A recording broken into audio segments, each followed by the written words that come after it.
अध्याय 211 दुखी। हादिया शहर में अभी धूप खिली हुई थी। इस स्थान के ऊपर आकाश में एक भी बादल नहीं था। इस समय थोड़ी गर्मी थी, लेकिन निराशाजनक नहीं।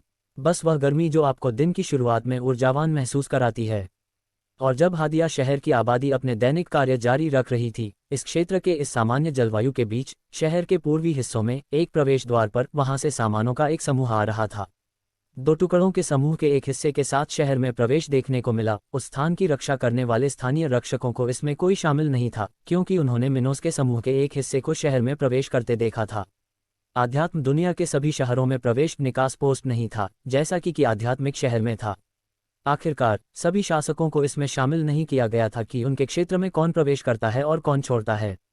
जैसा कि हादिया के मामले में कई अपराधी इस शहर की सड़कों से आते जाते थे, इसलिए घुसपैठिए का कोई मतलब नहीं होगा जो हर अपराधी की पृष्ठभूमि की जांच करता है। यदि अपराधी भी आ जा सकते हैं तो वे किसी शहर में प्रवेश करने से रोकेंगे। कोई सोचेगा कि व्यवस्था और न्याय के रक्षक इस तरह की जगह को नष्ट कर देंगे, लेकिन वह अनुभव करेगा आध्यात्मिक जगत में कोई नायक नहीं था, और निश्चित रूप से किसी भी बदले में केवल दस्तावेजों की मदद के लिए अपना जीवन समर्पित नहीं करने के लिए कुछ भी प्राप्त किया जा सकता है। यहाँ तक कि युवा देवी जैसे परिवार ने भी मानक जनसंख्या की मदद की, जब तक उन्हें किसी भी तरह से नुकसान नहीं हुआ। मिनोस भी ऐसा ही था। वह गुलामी के खिलाफ था, लेकिन उसने इस व्यवस्था से कुछ हासिल किए बिना क्या बदला नहीं। और ऐसी हकीकत के साथ शहर कहाँ है? ब्लैक मार्केट की स्थित शाखाओं में आमतौर पर पूरे क्षेत्र में लोगों का प्रवेश सीमित नहीं होता। कोई जरूरत नहीं थी, यह आसान की बर्बादी होगी। लेकिन निश्चित रूप से पर्यवेक्षक और स्थानीय बल ही इस स्थान की रक्षा कर रहे थे। लेकिन इसके लिए केवल व्यवस्था बनाए रखने और स्थानीय स्तर पर क्या हो रहा था, इसके बारे में न्यूनतम स्तर के रखरखाव की जानकारी पर काम किया गया। वहां जो स्थानीय रक्षक थे, वे अधिक से अधिक उस शहर में प्रवेश करने वाले और बाहर जाने वाले लोगों की संख्या पर ध्यान देते थे। और ठीक इसी कारण से मिनोस ने अपने समूह को विभाजित कर दिया था, ताकि इस स्थान में प्रवेश करने में समय लगे और वे अधिक ध्यान आकर्षित न कर सकें। यदि वह एक साथ बहुत सारे लोगों के साथ शहर में प्रवेश करता है, जैसा कि केविन ने इस स्थान पर अलग अलग समय में किया था, तो उसने स्थानीय नेताओं का ध्यान अपनी ओर आकर्षित किया। और यह उसके लिए खतरनाक होगा, जो कुछ समय के लिए अपनी ताकत छिपाना चाहता है।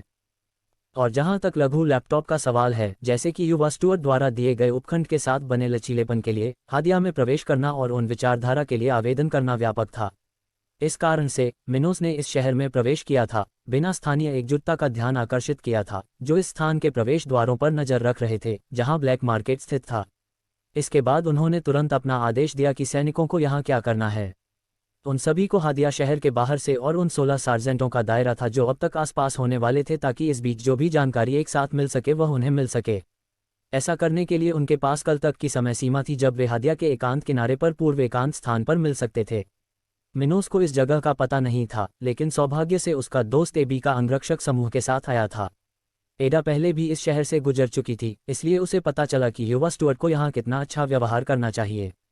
शहर का पुराना भाग, जहाँ अधिकांश अपराधी थे, ध्यान आकर्षित किया बिना उनके एकत्रीकरण के लिए सबसे अच्छी जगह थी। आखिरकार समुद्री जहाज़ों और डाकुओं का पूरा दल उन स्थानों पर स्थित है, इसलिए यह इतना अजीब नहीं होगा अगर 40 से अधिक लोगों ने भी वहाँ ऐसा ही किया हो। वैसे ही जैसे जैसे रात धीरे धीरे ढलने लगी थी, हादिया शहर का नीला आकाश अपनी सोख सूख लगा था। शहर का आंदोलन पूरी गति से जारी रहा। उसी समय मिनोस के सैनिक वहां चले गए, जिससे युवा स्टुअर्ट मिशन शुरू हो गया। इस समय मिनोस केवल मिलर परिवार की 2 महिलाओं के साथ भर्ती थे, जबकि वे इस शहर में रात को रहने के लिए एक होटल की तलाश कर रहे थे। गाड़ी से यात्रा करना सुखद नहीं था, विशेषकर जब किसी को ये काम जल्दी करना था, तो यात्रा के दौरान आराम करने में अधिक समय नहीं लगता था। और जांच वे इतने थके नहीं थे, केवल शारीरिक थकान ही नहीं थी जो उनके संबंधित सहयोगी मौजूद थे। मस्तिष्क ने शरीर की तरह ही महत्वपूर्ण भूमिका निभाई, जिसके लिए समय समय पर आराम की आवश्यकता होती है। इसलिए शक्तिशाली सैनिकों ने भी, जब भी उनके पास खाली समय होता है, सोना, मौज मस्ती करना, खाना, सेक्स करना आदि जैसे काम करना बंद नहीं किया। इससे सभी साधकों के तनाव को कम किया जा सकता है और लोगों को उनकी साधना यात्रा में मदद मिल सकती है। जैसे ही वे उस स्थान की ओर चले जहां वे जाएंगे, मिनोस ने नीली बालों वाली लड़की की ओर देखा जो उसकी बगल में थी, और फिर उसकी आंखों में आंखें डाल दीं। अबे, जब हम पत्नी का अपहरण करने वाले समुद्री डाकू समूह पर हमला करने जा रहे हैं, तो मैं चाहता हूं कि आप और मैडम एडा भी इसमें शामिल हों और बस देखते रहें। उन्होंने सबसे पहले ABC के साथ इस मुक्ति अभियान के संबंध में कई नीड के बारे में बात की थी, जिसमें ये तथ्य भी शामिल था कि उन्हें विश्वास था कि पत्नी अब आसपास नहीं रहेगी। और इस कारण से मिनोस का मानना था कि जब वह यहाँ दक्षिण अफ्रीका में हादिया तो सबसे पहले जो करना चाहता था वह डेल के समूह से उन लोगों को समाप्त करना होगा। समुद्री डाकू समूह के बारे में जानकारी निश्चित रूप से प्राप्त की गई है कि उस कुलीन परिवार की तुलना में सबसे आसान होगा जिसने युवा पीटर को खरीदा होगा। इसलिए युवा साजंट के स्थान के रहस्य को रहस्योद्घाटन के दौरान मिनोस ने अन्य मामलों का ध्यान रखा। बी ने फिर मिनोस को शीशे से देखा और सिर हिलाया। उसने नोटिस किया था कि उसका दोस्त या शायद उन दोनों के सामने अपनी शक्ति का प्रदर्शन करना चाहता था क्योंकि उसने पहले ही यह प्रस्ताव दे दिया था। और बी मिनोस के सैनिकों की ताकत के बारे में जितनी उत्सुक थी और उसे देखना चाहती थी उसे उतनी अधिक उम्मीदें नहीं थीं। उसने पहले ही कहा था कि वह मदद करना चाहती थी, लेकिन चूंकि वह उससे ऐसा न करने के लिए कह रहा था, मिलर लड़की एडा को काम करने से रोक सकती थी, कम से कम तब तक जब तक सेना के जवानों को समस्या न हो। जब हादिया शहर में चीजें विकसित हो रही थीं, क्रोमवेल साम्राज्य के दूसरे हिस्से में केविन का समूह लगभग चैम्बर्स परिवार के आधार तक पहुंच रहा था जो इस क्षेत्र में था। अगर कोई अभी युवा केविन के समूह की स्थिति को देखता तो उनके मन पर एक धारणा बन जाती, जो दुख की बात थी। जब बारीकी से जांच की गई तो उस युवक के समूह की गाड़ियों की सुरक्षा करने वाले गार्ड कीचड़ से सने कपड़े पहने हुए थे, उनके चेहरे पीले थे, अलग अलग गंभीरता के चोट के निशान थे और उनकी आंखों के नीचे काले घेरे थे। वे हाल के दिनों में लगातार लड़ रहे थे, या तो आध्यात्मिक जानवरों के साथ जिन्होंने उन्हें समस्याएं पैदा की थीं या उनके कुछ पिछले उत्पीड़कों के साथ। इस वजह से इन लोगों के पास आराम करने के लिए मुश्किल से ही समय था। जब वे लड़ नहीं रहे थे तो वे जितनी जल्दी हो सके उतनी तेजी से भागते थे ताकि वे जितनी जल्दी हो सके उस बेस तक पहुंच सकें। जहां तक गाड़ियों से जुड़ी उन कोठरियों में ले जाए जा रहे बंदियों की बात है, वे पहले जैसे ही थे। इन पिछले दिनों में उन्हें खाना न मिलने के अलावा किसी भी समस्या का सामना नहीं करना पड़ा, लेकिन उनमें से प्रत्येक को पहले से ही इसकी आदत हो चुकी थी, उस समय से जब वे ब्लैक मार्केट में स्थानांतरित होने से पहले समुद्री डाकुओं या डाकुओं के हाथों में थे। जहां तक समय समय पर उन्हें मिलने वाली पिटाई का सवाल है, केविन और उनके समूह के पास ऐसा कुछ करने के बारे में सोचने का समय नहीं था। वे चैम्बर्स परिवार के अड्डे पर जाने के लिए भाग रहे थे, इसलिए इन बंदियों के लिए जीवन को दयनीय बनाने का समय नहीं था। और इन लोगों के लिए केविन की टीम को इतनी परेशानी होते देखकर उन्हें खुशी हुई थी। भले ही उन्हें बचाए जाने की ज़्यादा उम्मीद नहीं थी, फिर भी केविन जैसे लानत मलामत वाले व्यक्ति को शांति, यहाँ तक कि आराम न करते हुए देखना अच्छा लगा। वैसे भी उस समय केविन अपनी गाड़ी के अंदर बैठा था, उसके चेहरे पर एक अमित्र भाव था। उसने नहीं सोचा था कि उसके हाथों में जीवन के वसंत जैसा कुछ होना इतना चुनौतीपूर्ण होगा। वास्तव में उसे इसे खरीदने पर लगभग पछतावा हो रहा था, क्योंकि उसे वास्तव में परवाह नहीं थी कि अगर उसने ये तरल पी लिया तो बूढ़े व्यक्ति का जीवन कितना लंबा होगा। क्या ये केविन के मनोबल के लिए फ़ायदेमंद हो सकता है? हाँ, लेकिन क्या यह इतना महत्वपूर्ण था कि केविन को इस सारी परेशानी से गुजरना पड़ा? नहीं। इस वजह से चैम्बर्स परिवार के युवा मास्टर को इस समय काफ़ी असहज महसूस हुआ। उस कुतिया ने मुझ पर 2 बार हमला भी किया। उसने अपने चेहरे पर चोट के निशान पर हाथ फिराते हुए मन ही मन सोचा। एक लड़ाई के दौरान विवियन ने उस पर अचानक हमला कर दिया था, जिससे इस युवक के चेहरे पर एक उल्लेखनीय निशान पड़ गया था। वास्तव में वह इससे लगभग मर ही गया था, लेकिन सौभाग्य से उस युवती का हमला चूक गया था। एक दिन मैं उस कुतिया को गुलाम बना लूंगा, वह विवियन के प्रति तीव्र क्रोध महसूस करते हुए बुदबुदाया। दुर्भाग्य से उसने उस पर जो निशान छोड़ा था उसे मानक संसाधनों से ठीक नहीं किया जा सका। सबसे अधिक संभावना है केविन 50 के स्तर तक पहुंचने के बाद ही अपनी उत्कृष्ट उपस्थिति पुनः प्राप्त कर पाएगा, लेकिन इसमें अभी भी उसे कई साल लगेंगे और केविन जैसे आत्मविश्वासी व्यक्ति के लिए अपने चेहरे के एक हिस्से के विकृत होने के साथ जीना कठिन होगा। अध्याय 212 आधार तक पहुंचना। जैसे ही केविन के समूह ने अपनी यात्रा जारी की, धीरे धीरे रात ने दिन पर कब्जा कर लिया। धीरे धीरे उस क्षेत्र में अंधेरा हो गया। उसी समय जहां वे बारिश हुई, बूंदाबांदी होने लगी। वाइल्ड हॉर्न का शोर सुना जा सकता था, साथ ही सिकाडा जैसी दिखने वाली वायरल की आवाज़ भी। हालांकि केविन जहां खड़ा था वहां से वह और उसका समूह पहले ही कुछ किलोमीटर आगे एक बड़ा किला देख सकते थे। वह पूरी तरह से लाल था, जिसमें 5 अलग अलग मीनारें शामिल थीं। इन सभी मीनारों को जोड़ने वाली एक बड़ी दीवार थी, जो एक पंचकोण के रूप में कुछ बनाई गई थी। और अगर लोग करीब से देखें तो उन्हें पता चले कि उस जगह की बाहरी दीवारों पर हर कुछ मीटर की दूरी पर एक काले तार का प्रतीक था, जिसके बीच में एक परत थी। यह इस क्षेत्र में चैम्बर्स परिवार का आधार था। केविन की ओर जगह चल रही थी। उसी समय जब केविन के समूह ने उस स्थान को सामने देखा तो उनका स्टॉक समूह पहले से ही वही दिखाई दे रहा था। वे दासों को ले जाने वाली गाड़ियों के काफिले से कुछ वंचित किलोमीटर दूर थे, क्योंकि उनमें से कई को यहाँ रास्ते में समस्याएं पैदा हो गई थीं। आध्यात्म के साथ लड़ाई। सच तो यह है कि वे हादिया से केविन के ग्रुप के साथ ही नहीं निकले थे, और आध्यात्म के साथ लड़ाई, उन पीछा करने वालों में से कुछ थोड़ा पीछे रह गए थे। इसमें यह उल्लेख करना आवश्यक नहीं है कि आमतौर पर केविन की पार्टी की तरह बड़े पैमाने पर विचारधारा वाले समूहों की तुलना में केविन की पार्टी को अधिक लक्षित किया जाता था। आखिरकार मठ के पास बहुत अच्छी इंद्रियां होती हैं और इस कारण से वे जानते थे कि बहुत से सभी मित्र आपस में दिलचस्प नहीं थे। परिणाम स्वरूप केविन के आदर्श को चैम्बर्स परिवार के युवा स्वामी की तुलना में जंगल के आध्यात्मिक विद्वानों से अधिक परेशानी हुई। वे ग्रामीण थे। वैसे भी चेस करने वालों के इन लैपटॉप में से एक भूरे बालों वाली एक युवा महिला थी जो एक पोशाक जैसी दिखती थी, लेकिन उस पर कुछ युद्ध के निशान थे। महिला के फर्नीचर पर मिट्टी के कुछ दाग थे, जबकि महिला के फर्नीचर पर बर्तनों की खेप का आकलन किया जा सकता था। फिर वह उस आध्यात्मिक जानवर से कूद गया जिसका उपयोग उसने इस खोज में किया था और उस स्थान पर एक पेड़ की चोटी पर चढ़ गया था। जैसे ही उसने ऐसा किया, एक पुराने जमाने का आदमी उसके साथ चला गया जो उस शहर के पास खड़ा था। यह आदमी मजबूत था और उसने धातु का कवच पहन रखा था जिस पर कुछ वही प्रतीक थे जो उस युवा महिला के कवच पर थे जिसके साथ वह जा रहा था। बेशक ये विवियन और उसके अंगरक्षक दोनों थे। यात्रा के इन दिनों में उन्होंने केविन के ग्रुप का पीछा किया था और युवा केविन पर दो स्टॉर्स ने हमला करने की कोशिश की थी, जब अन्य लिनेक्स ने भी ऐसा ही किया था।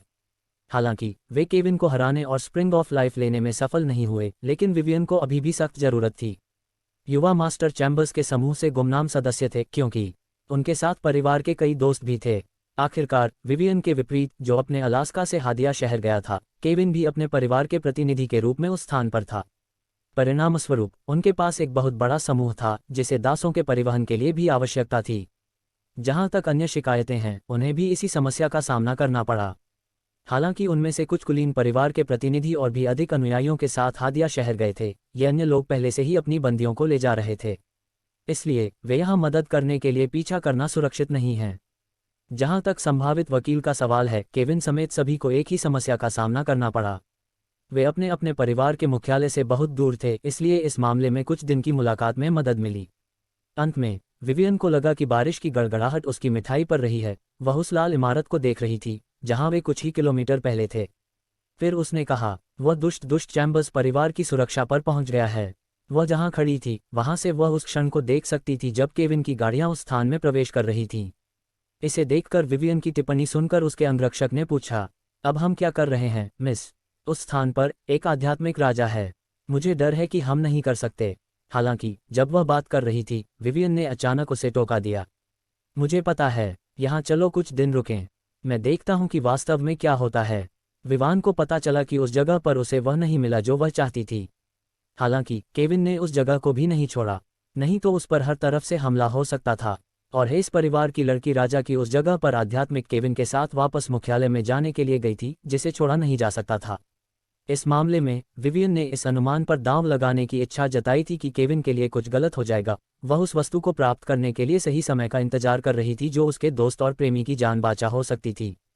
आह ग्रेस, मुझे उम्मीद है कि मत सुस्त दो, उसने सोचा जब अपनी ही बंद कर ली और काले बालों वाली एक युवा महिला के बारे में सोचा। ... जैसे ही विवियन दूर से चैम्बर्स परिवार के किले को देख रहा था, केविन अपने चेहरे पर राहत के भाव के साथ लाल दीवारों से उस स्थान के अंदर अपनी गाड़ी से बाहर निकला था। इस स्थान पर स्थापित, हालांकि वह कुछ समय के लिए यहां से बाहर नहीं निकल सका, लेकिन चैम्बर्स फैमिली से एक एस्कॉर्ट ग्रुप को यहां भेजे जाने में ज़्यादा समय नहीं लगा। ज़्यादा से ज़्यादा उन्हें 7 से 15 दिन तक इंतजार करना होगा और फिर सब ठीक हो जाएगा। फिर वह एक बड़ी इमारत के प्रवेश द्वार पर गया जहां कुछ लोग पहरा दे रहे थे और कहा, मेरे दासों को स्थान पर रखें और अनुशासनात्मक कार्य शुरू करें। लेकिन उन 2 महिलाओं पर निशान मत छोड़ो जो साधना के 5वें चरण में हैं, समझे? हाँ युवा मास्टर, उन्होंने अकेले ही ध्वनि में उत्तर दिया। केविन उन महिलाओं का शरीर खराब नहीं करना चाहते थे जो उनकी हालत खराब हो सकती थी। आखिरकार किसी भी कटे फटे व्यक्ति के साथ खेती करना उसके लिए अच्छा नहीं होगा। और यह सुनकर केविन मुस्कुराया और उस जगह के अंदरूनी हिस्से की ओर चला गया। उसी समय चैम्बर्स परिवार द्वारा दिए गए उपचार को प्राप्त करने के लिए बंदियों को उनकी कोशिकाओं से बाहर ले जाया गया। चैम्बर्स को विश्वास नहीं था कि ये बंदी वास्तव में उनसे डरे बिना अपनी नई वास्तविकता को स्वीकार कर लेंगे। इसलिए चैम्बर्स परिवार के गुलाम बनने के लिए एक पुरस्कार के रूप में नए बंदियों को हमेशा पीटा जाता था और यातना दी जाती थी। अंततः अधीनता में अपनी यात्रा शुरू करने से पहले उनके माथे पर परिवार का चिन्ह अंकित किया जाता था। ये व्यवहारिक रूप से उस शक्ति के लोगों के बीच एक परंपरा थी जो उस समय के लिए भी तरसते थे जब वे अनुशासनात्मक कार्य कर सकें। इस मामले में अपने व्यापक अनुभव के कारण चैम्बर्स परिवार के कई सदस्य डेल के नेतृत्व वाले सहयोगियों से भिन्न नहीं थे। अंतर ये था कि चैम्बर्स आम पर पीड़क नहीं थे, बल्कि काफी धन और प्रभाव से संपन्न रईस थे।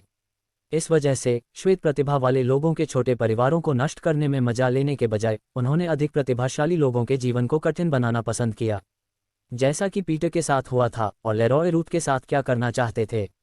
आखिरकार उनके जैसे उच्च स्तर के लोगों के लिए कम प्रतिभा वाले लोगों के साथ हाथ मिलाना शर्म की बात होगी। कम से कम उनमें से कई लोगों का तो यही मानना था।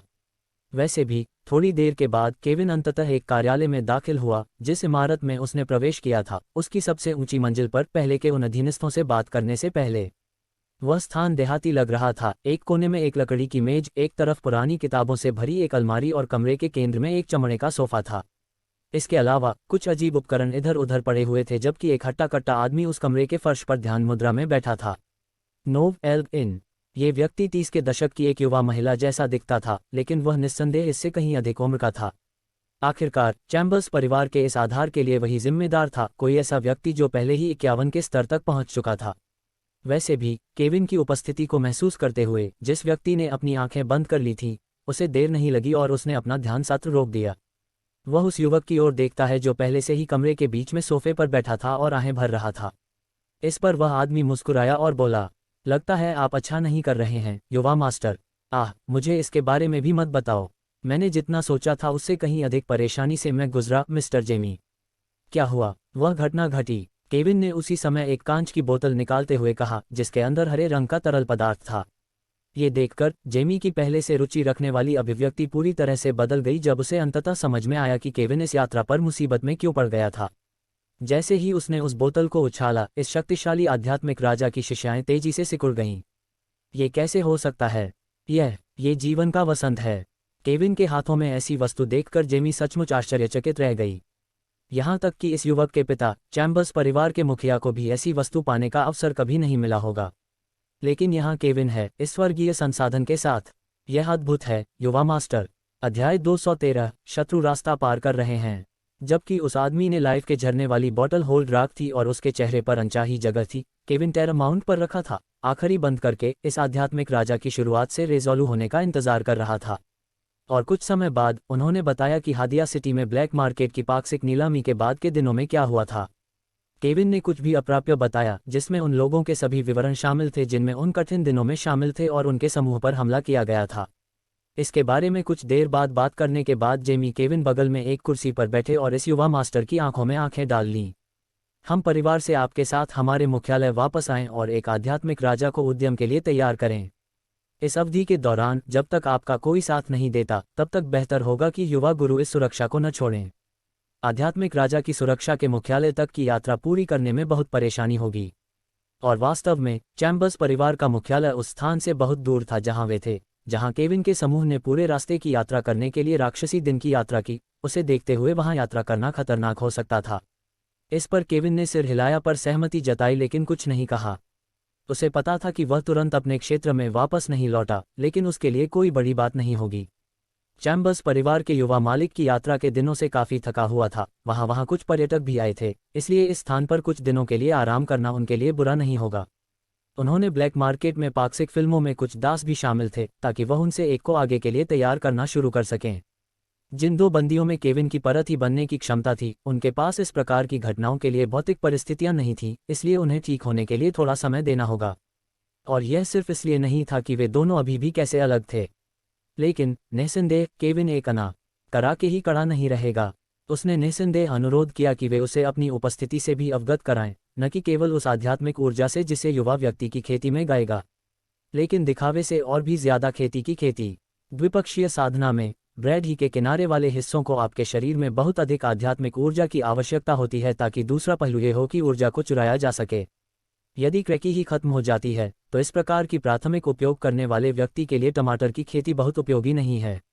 इस प्रकार यदि केविन इन दो महिलाओं में से किसी एक के साथ अभ्यास करना चाहता है, तो उसे पहले उन्हें फिर से अभ्यास करने की सहायक वैज्ञानिक होगी, कम से कम उनकी संबंधित ऊर्जा को फिर से बढ़ावा देने के लिए। उसके बाद उसने धीरे धीरे एक महिला सेटिवेशन शौकना शुरू की, जिससे उसकी ताकत बीपी और साथ ही दूसरे पक्ष में लगातार बनी रहती है। स्वाभाविक रूप से, जैसे कि खेती ही खेती करती है, दोपहिया खेती के प्रतिकूल प्रभाव में देरी हुई। एक व्यक्ति की खेती को पूरी तरह से इस तरह से उगाने में कई साल लग सकते हैं, जो स्तर 0 पर वापस आता है। वैसे भी जेमी के साथ एक संक्षिप्त बातचीत के बाद केविन बेस के एक हिस्से के लिए रवाना हो गया जहां आवास थे, जहां वह आराम कर सकता था। वह कुछ देर साधना करना चाहता था और फिर सोना चाहता था ताकि वह पिछले कुछ दिनों से हो रही मनोवैज्ञानिक थकान से उबर सके। और जब केविन अपनी रिकवरी शुरू करने के रास्ते पर था तो जो दास पहले उसके साथ आए थे उन सभी को चैम्बर्स परिवार के अड्डे के भीतर उनके उचित स्थानों पर पहुंचा दिया गया था। बेस के तहखाने का एक भाग अनेक कोठरियों और थोड़ी रोशनी से युक्त था। जिस इमारत में केविन ने प्रवेश किया था उसके पीछे के एक बड़े दरवाजे से एकमात्र रोशनी आ रही थी, लेकिन अंधेरा होने के अलावा उस जगह पर 4 अलग अलग बिंदुओं पर कई कोठरियां व्यवस्थित थीं, जबकि 2 गलियारे उन्हें अलग करते थे, एक जगह पार करते हुए जहां बीच में एक बड़ा लकड़ी का ट्रंक था। उस स्थान पर जमीन से जुड़ी कई हथकड़ियां देखी जा सकती थीं, जबकि इस वस्तु के दूसरे सिरे एक आदमी के हाथ और पैर का अनुमान लगाते हैं। वह धड़ को गले लगाए हुए था, घुटने फर्श पर थे और उसके चेहरे पर दर्द दिख रहा था। वह अपने होंठ काट रहा था और दर्द से चिल्लाने की कोशिश नहीं कर रहा था। उसी समय उस बंदी से कुछ गज की दूरी पर चैम्बर्स परिवार के रक्षक कपड़े पहने एक आदमी था जो कपड़े बदलने के लिए बंधा हुआ था। उसके हाथ में एक बड़ा चाबुक था जिसके एक सिरे पर कई धातु की कीलें लगी हुई थीं। अपनी पीठ पर एक और चाबुक खाने के बाद वह काले बालों वाला बंदी जो उस स्थान पर फंसा हुआ था अब अपनी आवाज नहीं रोक सका और उसने दर्द की तेज चीख निकाली। ये बात उस स्थान पर मौजूद 50 से अधिक गुलामों के मन में गूंजी जो इस यातना को देख रहे थे जबकि वे अपनी अपनी बारी का इंतजार कर रहे थे। जबकि कुछ लोग डर से कांप रहे थे। इस समय जॉय पीटर के बेहोश शरीर के पास था, अपनी बारी का इंतजार कर रहा था। पतरस पहले ही कोड़े की यातना से गुजर चुका था, बेहोश पड़ा हुआ था और जो कोई भी देखना चाहता था उसके सामने उसकी कटी हुई पीठ दिखाई दे रही थी। उसका रूप भयानक था, उसकी पीठ से खून बह रहा था जबकि वहां ऐसा लग रहा था जैसे कि वहां पिसे हुए गोमांस का एक टुकड़ा पड़ा हो, यहां तक कि मानव शरीर का टुकड़ा भी नहीं लग रहा था। उसका चेहरा राख हो गया था, युवा पीटर के मुंह से खून की धार बह रही थी। पिटाई आसान नहीं थी और इन बंदियों में से किसी एक का खेती का स्तर जितना मजबूत होगा उन्हें उतना ही अधिक शिक्षा का समय सहना होगा। एक और चीख सुनाई दी क्योंकि एक और व्यक्ति उस ट्रंक तक पहुंच गया था। बमुश्किल उसे लगे दूसरे चाबुक का सामना करना पड़ा। तेजी से समय बीत गया और हादिया शहर में एक नया दिन आ गया। और जब पीटर और कई अन्य बंदी चैम्बर्स परिवार के रक्षकों के हाथों पीड़ित थे, उस बेस से जहां केविन गया था, मिनोस और कंपनी पहले से ही डुमास के समूह के साथ अपनी बैठक करने की तैयारी कर रहे थे। जो सैनिक मिनोस के साथ इस स्थान पर आए थे उन्हें दी गई समय सीमा पहले ही बीत चुकी थी। इस समय तक उनमें से कई पहले से ही हादिया शहर के पुराने हिस्से में एक परित्यक्त इमारत में थे। उस स्थान पर एक बड़ा सा हैंगर प्रतीत होता था जिसका उपयोग शायद नावों और जहाज़ों के निर्माण के लिए पहले ही किया जा चुका था। हालांकि ये जगह अब केवल एक खाली, गंदी, त्रुटिपूर्ण इमारत थी जिसका उपयोग शायद केवल डाकुओं और समुद्री डाकुओं द्वारा किया जाता था। ये वह स्थान था जिसे एडा ने चुना था, जहां उसने इस क्षेत्र की शक्तियों का ध्यान आकर्षित किए बिना कहा था कि यह इस शहर में बात करने के लिए एक उत्कृष्ट जगह है। आखिरकार ये वह स्थान था जहां डाकुओं और समुद्री डाकुओं का आना जाना लगा रहता था। इन क्षेत्रों में इस प्रकार के व्यक्तियों के समूहों का इकट्ठा होना बहुत आम बात थी और इसलिए उन्होंने यहीं इकट्ठा होने का फैसला किया था, भले ही यह जगह बहुत अनिश्चित थी। वैसे भी कई सैनिक पहले से ही उस जगह पर थे, विभिन्न मंडलियों में बात कर रहे थे, जबकि मिनोस और मिलर परिवार की 2 महिलाएं कुछ साधारण कुर्सियों पर बैठी थीं जो वे लाई थीं। उस पल में सैनिकों का अंतिम शेष समूह आखिरकार आ गया जब डुमास उस स्थान पर चला गया जहां मिनोस गंभीर भाव के साथ खड़ा था। उसे अभी भी ठीक से पता नहीं था कि पीटर को कहां ले जाया गया था, फिर भी उसका समूह लगभग वहां था। उसने ये भी पता लगा लिया था कि किस परिवार ने युवा साजंट को खरीदा था। अंततः जब मिनोस ने पूछा तो उसने सैनिकों को चुप रहने का आदेश दिया। साजंट डुमास, आपके समूह को अब तक क्या परिणाम मिले हैं? ये सुनकर उस आदमी ने तुरंत प्रतिक्रिया दी और वह सब कुछ बताया जो उन्होंने खोजा था।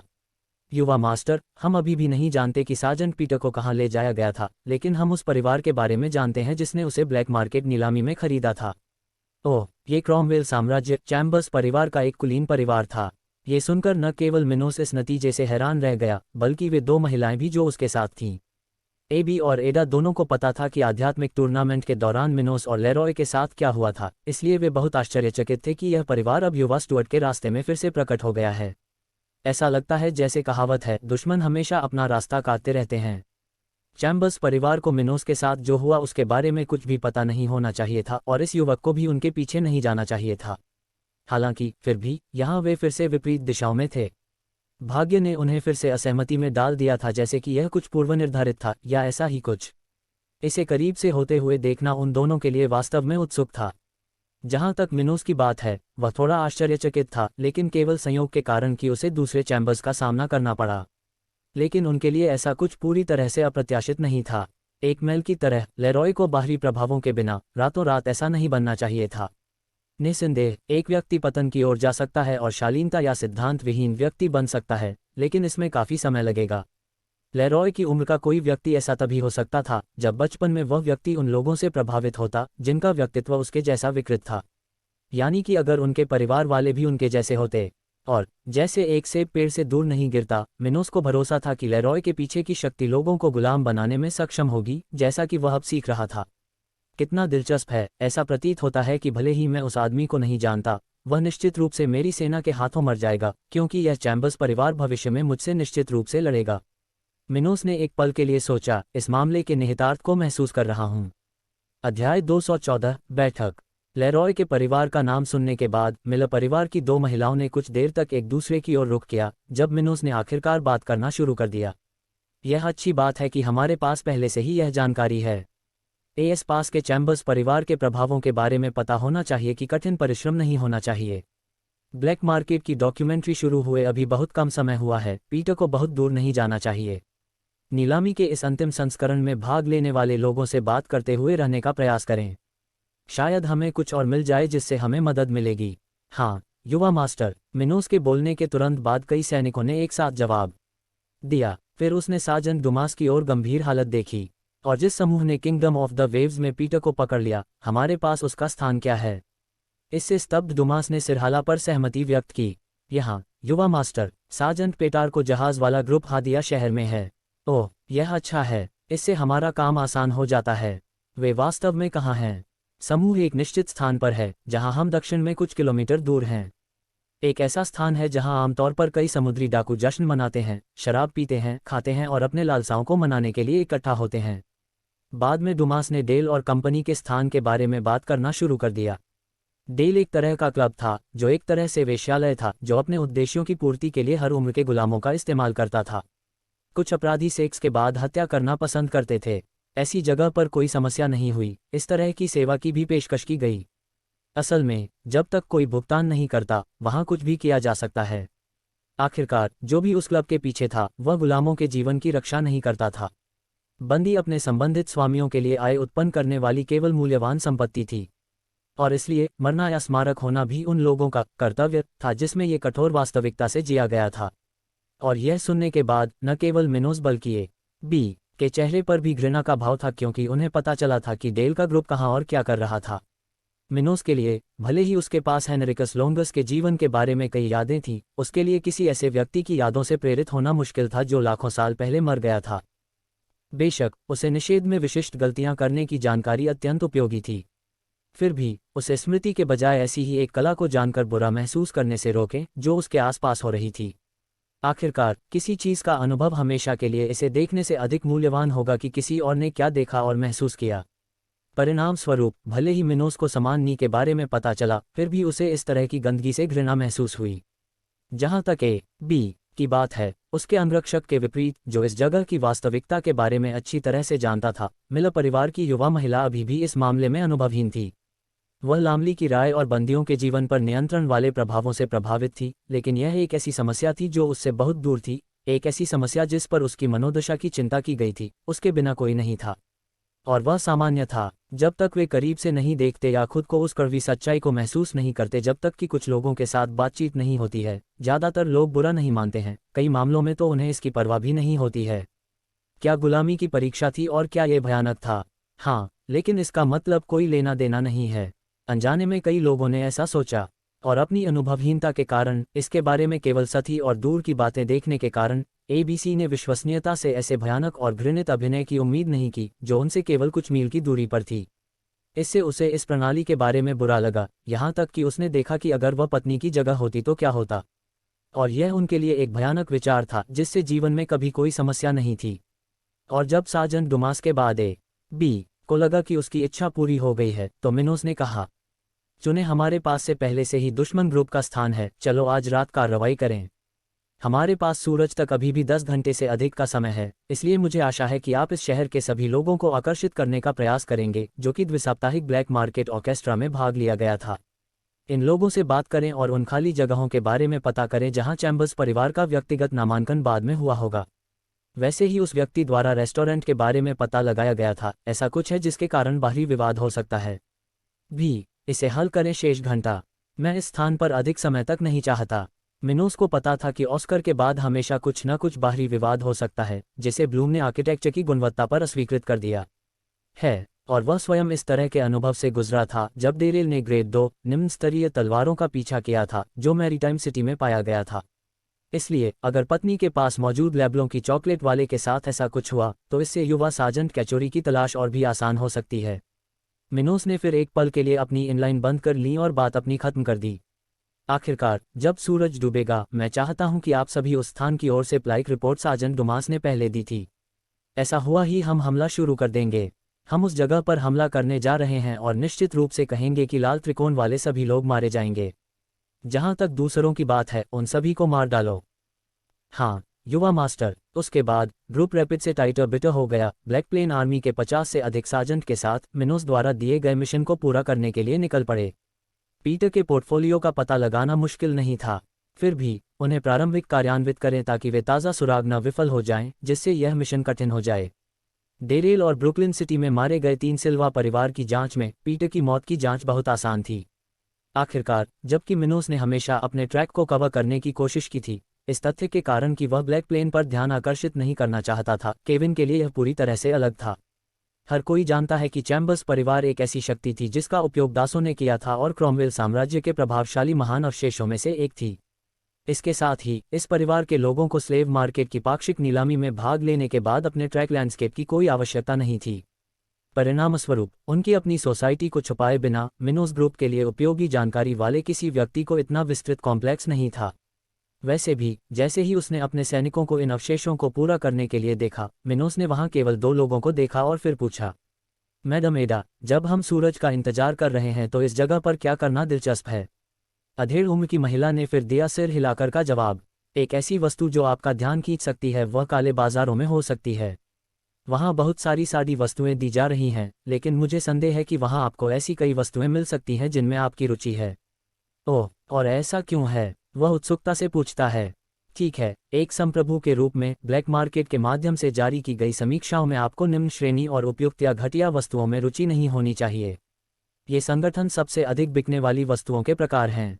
इसके अलावा ऊंचा कोई नहीं भी अच्छी मूल्यवान वस्तु ग्रेड 2 अंततः पाकिस्तानी फिल्मों में बेची जाती है। वास्तव में आमतौर पर ब्लैक मार्केट में स्नातक जाने वाली वस्तुएं ग्रेडीज एक आध्यात्मिक विद्याएं, सारनियां और सामान्य ग्रेड औषधियां जैसे कुछ स्रोत थे, और यह 40 के स्तर से नीचे के लोगों के लिए बहुत उपयोगी था, लेकिन मिनोस जैसे किसी व्यक्ति के लिए ऐसा नहीं था। युवा स्टुअर्ट के लिए अकेले दवा औषधि नहीं होगी, उसे बीज भी देना होगा। ग्रेड 1 की शिक्षाएं जो दोषपूर्ण हो सकती थीं उन्हें भी चिन्हित नहीं किया गया, क्योंकि वह अपनी सेना को अच्छी कक्षाओं से सुसज्जित करना चाहती थीं। तो मिनोस को जिसकी चीज़ में महारत हासिल हो सकती है वह ग्रेड 2 आइटम होगी, लकड़ी का इस्तेमाल किया गया हो या नहीं, कवच की तरह जो पहले ही चला गया था। जीवन के वसंत में किसी भी चीज़ के लिए भी यही बात लागू होती है। निस्संदेह वह निश्चित रूप से इस बार ऐसा कुछ नहीं खरीदेगा, क्योंकि एल्वेस द्वीप के आउटस्प्रिंग ऑफ लाइफ का नारा छोटा था, इसलिए इस तरल पदार्थ का उपयोग करने वाले किसी भी व्यक्ति के बिना इस स्रोत के पीछे जाने का कोई मतलब नहीं होगा। लेकिन उसकी रुचि जीवन के वसंत के समान मूल्य वाली वस्तु में होगी। हालांकि ब्लैक मार्केट की कमाई को अधिकतम करने के लिए ऐसी कोई भी चीज़ नीलामी में रखी जाएगी। वैसे भी एडा की प्रतिक्रिया के बाद मिनोस ने उससे पूछा कि उस जगह से कुछ मिलने की संभावना कम होगी। फिर वह और उसके 2 दोस्त अगले कुछ घंटों में खेती करने के लिए होटल की ओर चल पड़े। अध्याय 215 सर्वेक्षण। जबकि मिनोस देबा होटल के उस कमरे में खेती कर रहा था जहां वह रह रहा था, उसके सैनिक इस समय तक हादिया शहर में फैले हुए थे। उनमें से हर एक अलग अलग जगह पर थे, जहां जहां वे क्षेत्र से खास बातचीत और समाचार सुन सकते थे, कुछ ऐसा जो जगह जगह भी हुआ। किसान का जीवन बहुत दूर तक जा सकता था, इसलिए हमेशा ऐसे लोग होते थे जो मनोरंजन करना पसंद करते थे, अन्य लोगों के मामलों की प्रतीक्षा करते थे। नतीजा, अगर कोई भी शहरीकरण में लोकप्रिय स्थानों पर जाता है तो कुछ समाचार सुनना मुश्किल नहीं था। लेकिन सैनिक सिर्फ लोकप्रिय जगहों पर नहीं जा रहे थे, वे ऐसे लोगों की भी तलाश कर रहे थे जिन्होंने कुछ दिन पहले फिल्म में हिस्सा लिया था, थोड़ी बहुत जानकारी उनसे पहले ही थी। आखिरकार डुमास और उसके भीड़ मिनोस के समूह की तुलना में हादिया शहर में लंबे समय से द्वीप था, इसलिए उन्हें पहले ही पता चला था कि इस जगह पर कुछ अमीर लोग पाए जा सकते हैं। हादिया के पुराने हिस्से में एक व्यावसायिक प्रतिष्ठान था जिसमें कुछ लोग बातें कर रहे थे। साथ ही उन्होंने उस सड़क के किनारे लगे माधो पर खाना पिया। प्रयोगशाला फिल, तुम कैसे हो? मैं ठीक हूँ, मेरा मतलब है मैं न तो बुरा हूँ और न ही सबसे अच्छा, एक बूस्टमैन ने उस व्यक्ति से कहा जिसने प्रश्न पूछा था। ओह ठीक है, मुझे लगता है कि यह सबसे अच्छा है। कम से कम आप अन्यथा नहीं हो रहे हैं। यदि आप बहुत भाग्यशाली हैं कि आपके पास ऐसी वस्तु है जो कुछ दिन पहले द्विसाप्ताहिक रिकॉर्ड्स में जारी की गई थी। जिस व्यक्ति ने सबसे पहले उससे वह समाचार याद करके पूछा था जिसे उसने कुछ घंटे पहले सुना था जब वह उस क्षेत्र से बाहर एक सप्ताह के काम से लौटा था। इसके बारे में बात भी मत करो बच्चे, इस तरह की कोई भी चीज़ मेरे जैसी आम लोगों के लिए नहीं है। मैं पहले ही अगले 50 साल तक दुनिया में असमर्थ होने के लिए इसे छोड़ चुका हूँ। बूस्ट डॉक्टर ने अपने चेहरे पर शांत भाव रखा हुआ कहा। मैं जागता हूँ लेकिन। और जब ग्रुप ने बात जारी करना शुरू किया तो अचानक एक व्यक्ति धीरे धीरे दादी अपने पास आ गया, जब तक कि उसने शाश्वत पूर्वजों से नहीं पूछा। सर, आप मुझे इस वस्तु के बारे में वृत्तचित्र में क्या बता सकते हैं? मैं अभी शहर आया हूँ और मैं आपकी बातचीत के लिए उत्सुक था। ओह, एक प्रतियोगी हो, इसके बारे में बात करने में कोई समस्या नहीं है। कुछ दिन पहले इस बीच शहर के दूसरे हिस्सों में 3 लोगों का एक समूह एक ही प्रकार के कब्जे में था, जिस पर क्रॉमवेल साम्राज्य के कुलीन परिवार में से एक का प्रतीक था। जिस स्थान पर वह एक लोहार की दुकान की तरह दिखता था, जहां आप आध्यात्मिक शिक्षाएं खरीद और कर सकते थे। त्रिपुरुष एक कांच की तलवार के पास की बातें कर रहे थे, जिसमें विभिन्न प्रकार के विभिन्न हथियार थे, जैसे चाकू, सहारा, धनराशि आदि। वे किसी समस्या में व्यस्त लग रहे थे, ऐसी बात कर रहे थे मानो कोई बड़ी समस्या सामने आ गई हो। भाइयों, हम क्या करने जा रहे हैं? भले ही चैम्बर्स परिवार का वह युवक स्प्रिंग ऑफ लाइफ के साथ है, वह शायद पहले से ही अपने परिवार के क्षेत्रीय आधार पर है। वहां जाने से हमें कोई फायदा नहीं होगा। जो तीनों में सबसे छोटा लग रहा था उसने दूसरों को देखते हुए ये कहा। इस आदमी का सवाल सुनकर उनमें से एक अन्य सहमत हो गया। ये सच है, उस समय जब तक केविन एक बेवकूफ़ नहीं है और चैम्बर्स परिवार के उत्तर पश्चिमी आधार को नहीं छोड़ता, कोई भी उससे वह वस्तु नहीं ले पाएगा। सच है, काश हम नीलामी में अंत तक रुके होते। दूसरे ने, जिसने अभी तक कुछ नहीं कहा था, शोक व्यक्त किया। वे उस दिन पहले ही नीलामी छोड़ चुके थे, इसलिए 2 दिन बाद ही उन्हें स्प्रिंग ऑफ लाइफ के केविन को बेचे जाने के बारे में पता चला। और जब वे वहां बातें कर रहे थे तो एक आदमी उनके पास आया और बोला, दोस्तों, मैं यहाँ क्रॉमवेल किंगडम में नया हूँ। क्या आप मुझे कुछ दिशा निर्देश देने में मदद कर सकते हैं? ये सुनकर उनमें से एक ने पूछा, शायद हम पूरे राज्य को नहीं जानते, लेकिन मैं उस क्षेत्र के बारे में बात करने में आश्वस्त हूँ जहाँ हम हैं। आप कहाँ जा रहे हैं? मेरे एक बिजनेस पार्टनर को अपनी यात्रा के दौरान एक समस्या हुई थी और वह इस क्षेत्र में चैम्बर्स परिवार के अड्डे के पास है। क्या आप जानते हैं कि यह कहाँ है? ओह, ये दूर नहीं है, तुम्हें बस इतना करना है। समय तेजी से बीत गया और सूरज ने तुरंत पूरे क्षितिज को पार कर लिया। धीरे धीरे रात होने लगी और हादिया में किसी के लिए भी इसे देखने के लिए नारंगी आकाश की एक सुंदर छवि छोड़ दी। मिनोस के सैनिकों ने बीते घंटों में लापता होने की जानकारी एकत्र कर ली थी और अब उनके पास डेल के समूह से निपटने के अलावा हादिया में करने के लिए और कुछ नहीं था। इस वजह से जैसे ही सूरज डूबने लगा, मिनोस के कई सैनिक पहले से ही शहर के दक्षिणी छोर पर इकट्ठा हो गए थे, जहां डेल और उसके सहयोगी गए थे। वह वास्तव में शहर का सबसे व्यस्त स्थान नहीं था, क्योंकि यह एक ऐसा स्थान था जहां से गुजरने वाले अधिकांश लोग डाकू या समुद्री डाकू थे, लेकिन वहां की सड़कों पर अच्छी खासी आवाजाही थी। वह स्थान समुद्र तट से ज्यादा दूर नहीं था, जहां कुछ छोटी नावें बंधी हुई थीं और पूरी तरह अंधेरा भी नहीं था। नतीजतन उस क्षेत्र में अभी भी एक विशिष्ट आंदोलन था, जो मिनोस के समूह पर किसी का ध्यान नहीं जाने के लिए पर्याप्त था। निस्संदेह सभी सैनिक एकत्रित नहीं थे, वे छोटे छोटे समूहों में बिखरे हुए थे, जो दीवार से घिरे एक बड़े क्षेत्र के चारों ओर अलग अलग बिंदुओं पर थे और इस तरह बात कर रहे थे जैसे कि वे बस वहां से गुजर रहे हों। वे पहले से ही जानते थे कि इस ऑपरेशन के दौरान कैसे आगे बढ़ना है, इसलिए समूह मिनोस के संकेत के बाद उस स्थान पर आक्रमण करने के लिए सही समय का इंतजार कर रहा था। जहां तक बात है कि यह कब होगा, तो युवा स्टुअर्ट बस इसके पूरी तरह से अंधेरा होने का इंतजार कर रहा था, जिससे अवांछित दर्शकों के आने की संभावना कम हो जाएगी। आखिरकार, भले ही साधक अंधेरे में बेहतर देखने के लिए आध्यात्मिक ऊर्जा का उपयोग कर सकते हैं, लेकिन ऐसा तभी होगा जब कोई व्यक्ति ऐसा करने का प्रयास करेगा। फिर यदि कोई उन पर ध्यान नहीं दे रहा होता, तो उनके समूह की पहचान करना या मिनोस के कार्यों का अवलोकन करना दिन की तुलना में रात में अधिक चुनौतीपूर्ण होता। वैसे भी जब हादिया शहर के दक्षिण की ओर 50 से अधिक सैनिक उस स्थान पर हमला करने की तैयारी कर रहे थे जो एक दीवार से घिरा हुआ था, उस स्थान के अंदर डेल का समूह जीवन का आनंद ले रहा था जिस तरह से वे चाहते थे। वह स्थान जहां वे थे एक संपत्ति थी जिसके पीछे एक बड़ा घर था जो इतना बड़ा था कि इसमें निश्चित रूप से 200 से अधिक लोग रह सकते थे। उसी समय बाहर जमीन का एक बड़ा टुकड़ा दीवार से घिरा हुआ था जिसके किनारों पर कुछ पौधे थे और मेज और कुर्सियों के साथ एक जगह थी। साथ ही उस घर के बाहर कई तख्ते बिल्कुल बिस्तर जैसे लग रहे थे जो बिना किसी क्रम के इधर उधर बिखरे हुए थे, और अगर किसी ने करीब से देखा तो वे देख सकते थे कि उनमें से कुछ बिस्तरों में अलग अलग आकार और उम्र की महिलाएं थीं। उनमें से कई बेहोश लग रहे थे जबकि उनके शरीर पर कई चोटों के निशान देखे जा सकते थे। साथ ही हर जगह शारीरिक तरल पदार्थ के धब्बे बिखरे हुए थे। लेकिन वहां ज्यादा लड़कियां नहीं थीं, कम से कम हर किसी के लिए नहीं। इस समय उस स्थान पर लगभग 150 से अधिक आदमी होने चाहिए। वहीं इस प्रतिष्ठान के ग्राहकों उन पुरुषों की कामोत्तेजना को संतुष्ट करने के लिए केवल 40 महिलाएं ही वहां मौजूद थीं। आखिरकार मेज़ों के अलावा कई आदमी एक ही समय में खाते पीते देखे जा सकते थे। वहां जहां वे थे उसके करीब अंगारों के सफेद धुएं के बीच एक बड़ी आग मांस के टुकड़े को भून रही थी जो अपनी विशिष्ट गंध दे रही थी। कभी कभी कुछ चीखें सुनी जा सकती हैं, लेकिन सामान्य तौर पर बातचीत का शोर इस तरह के प्रतिष्ठान की लगभग सभी आवाज़ों को दबा सकता है।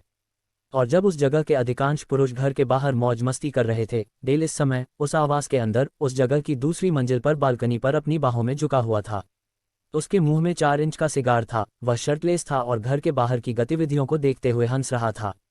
डेल के समूह में केवल 40 लोग थे, लेकिन भले ही उन्हें ये स्थान अन्य लोगों के साथ साझा करना था, फिर भी उन्हें इससे कोई आपत्ति नहीं थी। इस प्रतिष्ठान में अक्सर आने वाले इन व्यक्तियों के बीच काफ़ी आत्मीयता थी। कुछ लोगों को दूसरे लोगों के जानवरों के कृत्यों को देखने में भी आनंद आया। यह एक लड़ाई देखने जैसा था। भले ही आप कुछ नहीं कर रहे हों, फिर भी इसे देखना रोमांचक हो सकता है। और जहां तक डेल की बात है, वह इस छुट्टी का आनंद ले रहा था जो उसे मिली थी। एक नए जहाज और सैकड़ों हजारों निम्न श्रेणी के क्रिस्टल के साथ इस समय डेल के दिमाग में बहुत अधिक मुद्दे नहीं थे। उसने जो कुछ देखा वह हफ्तों तक शराब पीना, अत्यधिक शराब पीना और सेक्स करना था, जिसे वह ब्लड ट्रायंगल पायरेट्स की रुचि की वस्तु की तलाश के बारे में चिंता किए बिना यहाँ कर सकता था। आखिरकार कपड़ों के किसी भी पुराने टुकड़े को खोजने में कोई मजाक नहीं था। उनके बारे में ये भी नहीं पता था कि वह कहाँ है।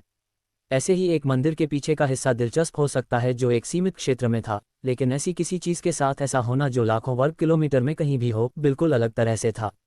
अध्याय 216 हमला शुरू करना।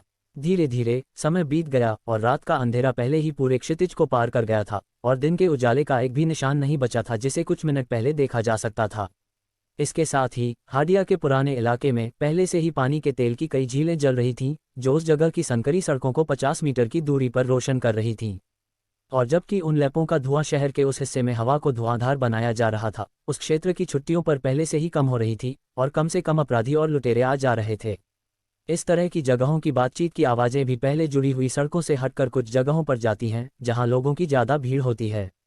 और स्थानीय मॉडल में इस बदलाव के बीच जो दिन और रात के बीच हुआ, उस प्रतिष्ठान के अंदर जहां डेल कंपनी और शराब पी रही थी, समुद्री घोड़े का एक समूह आग के पास बात कर रहा था और शराब पी रहा था। वे ऐसे हंसे मानो उन्हें कोई चिंता ही न हो, जबकि कुछ लोग लाल आंखें और फोटो लिए हुए पुट के साथ थोड़ा अलग सोचते दिख रहे थे। आह रेवन, आपका समुद्री डाकू समूह उस वस्तु को प्राप्त करने के लिए भाग्यशाली था। आह, नाम क्या था? डेल के एक दोस्त ने एक छोटे मांसल आदमी से पूछा।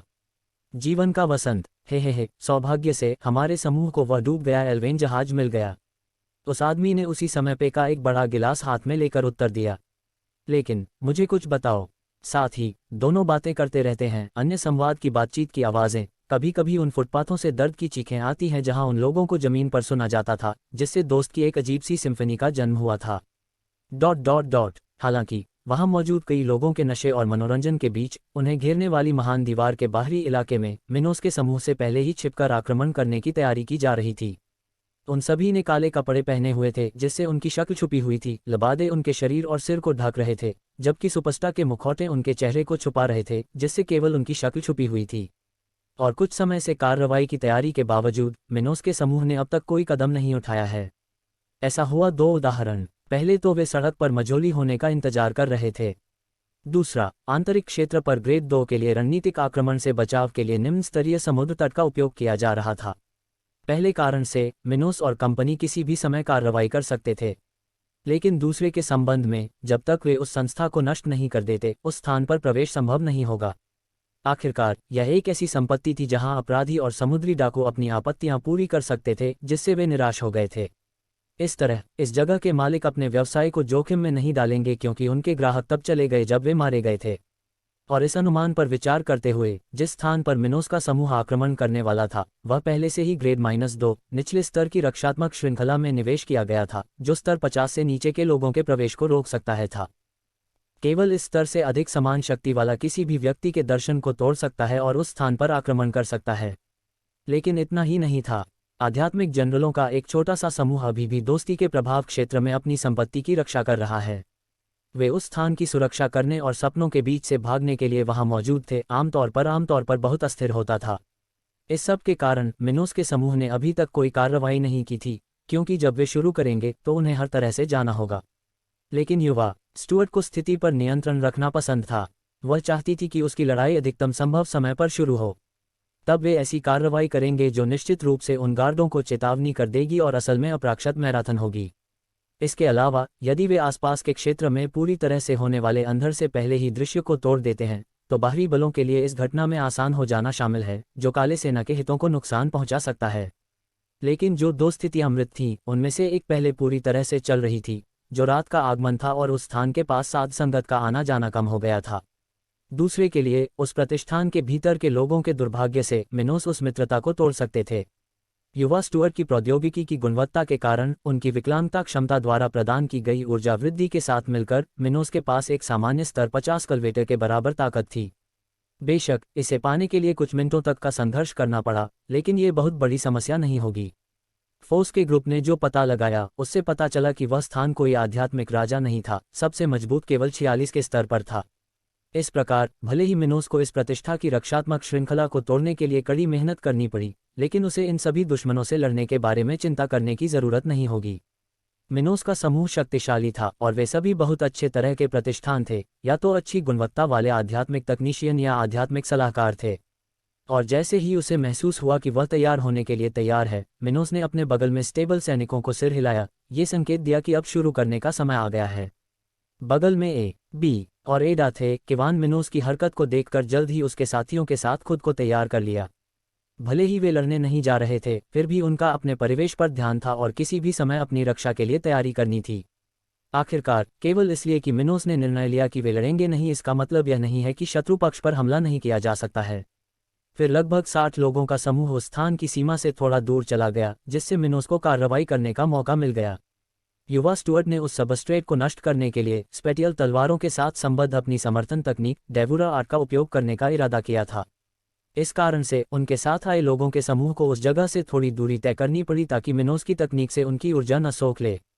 फिर उसने अपनी स्थानिक अंगूठी से अपनी ग्रेड 2 निम्न स्तरीय तलवारें वापस ले ली, खुद को उस स्थान के प्रवेश द्वार के सामने स्थापित कर लिया, जब उसने अंततः अपनी ऊर्जा का प्रसारण शुरू कर दिया। ... इस बीच उस संपत्ति के अंदर आसपास के 3 गार्डों का निरीक्षण किया गया, निकास द्वार के पास बात कर रहे थे। फिर उसने कहा, यार, डॉक्टर ने कहा कि तुम आधी रात वाले हो। लेकिन अचानक जब उनमें से एक चुटकुला सुनाई दे रहा था, कुछ अजीब घटित हो रहा था, जिसने उन 3 लोगों का ध्यान आकर्षित किया, जहां चेहरे पर अभी भी मुस्कुराहट थी क्योंकि वे जल्दी सुन रहे थे। और जब उन्होंने ये देखा तो कुछ ही देर में एक और खास जगह पर और आसमान की तरफ देखते हुए बोला, ये कौन सा बक्सा है? जो कोई उन लोगों को देख रहा था, वे चकित हो गए। अचानक उस संपत्ति के शीर्ष पर एक काला घेरा दिखाई दिया, जिसमें स्थान वाले आकाश से वाली प्राकृतिक चमक कम हो गई।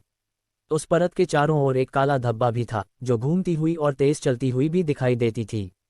माँ और आकाश में उस परत के प्रकट होने के तुरंत बाद लगभग प्रतिक्रिया के रूप में उस स्थान की रक्षात्मक समुद्र तट की दीवारों के चारों ओर एक ढलान सक्रिय कर दी गई, जो तरल पदार्थ की एक विस्तृत परत की तरह दिखाई दे रही थी, जो चमकती थी। यह और भी बहुत कुछ विशिष्ट था। कोई हम पर हमला कर रहा है। इस बिंदु पर यह देखने के बाद कि रक्षात्मक दृश्य पहले से ही काम कर रहा था, उनमें से एक ने अंततः अपनी पूरी तरह से सांस के साथ चिल्लाया, अरे क्या हो रहा है? हम हमला क्यों कर रहे हैं? उनसे एक दूसरे ने उस संपत्ति के प्रवेश द्वार से दूर एक कमरे में तेजी से पूछताछ की। डिंग डिंग। कुछ ही देर बाद उस स्थान पर घंटियों की आवाज बजने लगी, जहां वहां मौजूद सभी लोगों को यह संकेत मिल रहा था कि कोई बाहरी शत्रु उन्हें बना रहा है। और वह क्षण लगभग उसी समय जब उस व्यक्ति ने पहले अवशेष की जगह ऊर्जा के ब्लेड को उस स्थान के बाहर की हवा को हटा दिया था, उस रुकावट के कई दृष्टिकोण की ओर बढ़ रहे थे। घटक घटक काश। मिनोस द्वारा प्रस्तुत किए गए अचंभित करने वाले ब्लॉक से लेकर अद्भुत आकारहीन आवाज जैसे कि युवा स्टुअर्ट ने उस सागर से ऊर्जा खींचना जारी किया और उस शक्ति का उपयोग करके और भी अधिक तलवारों के हमले किए।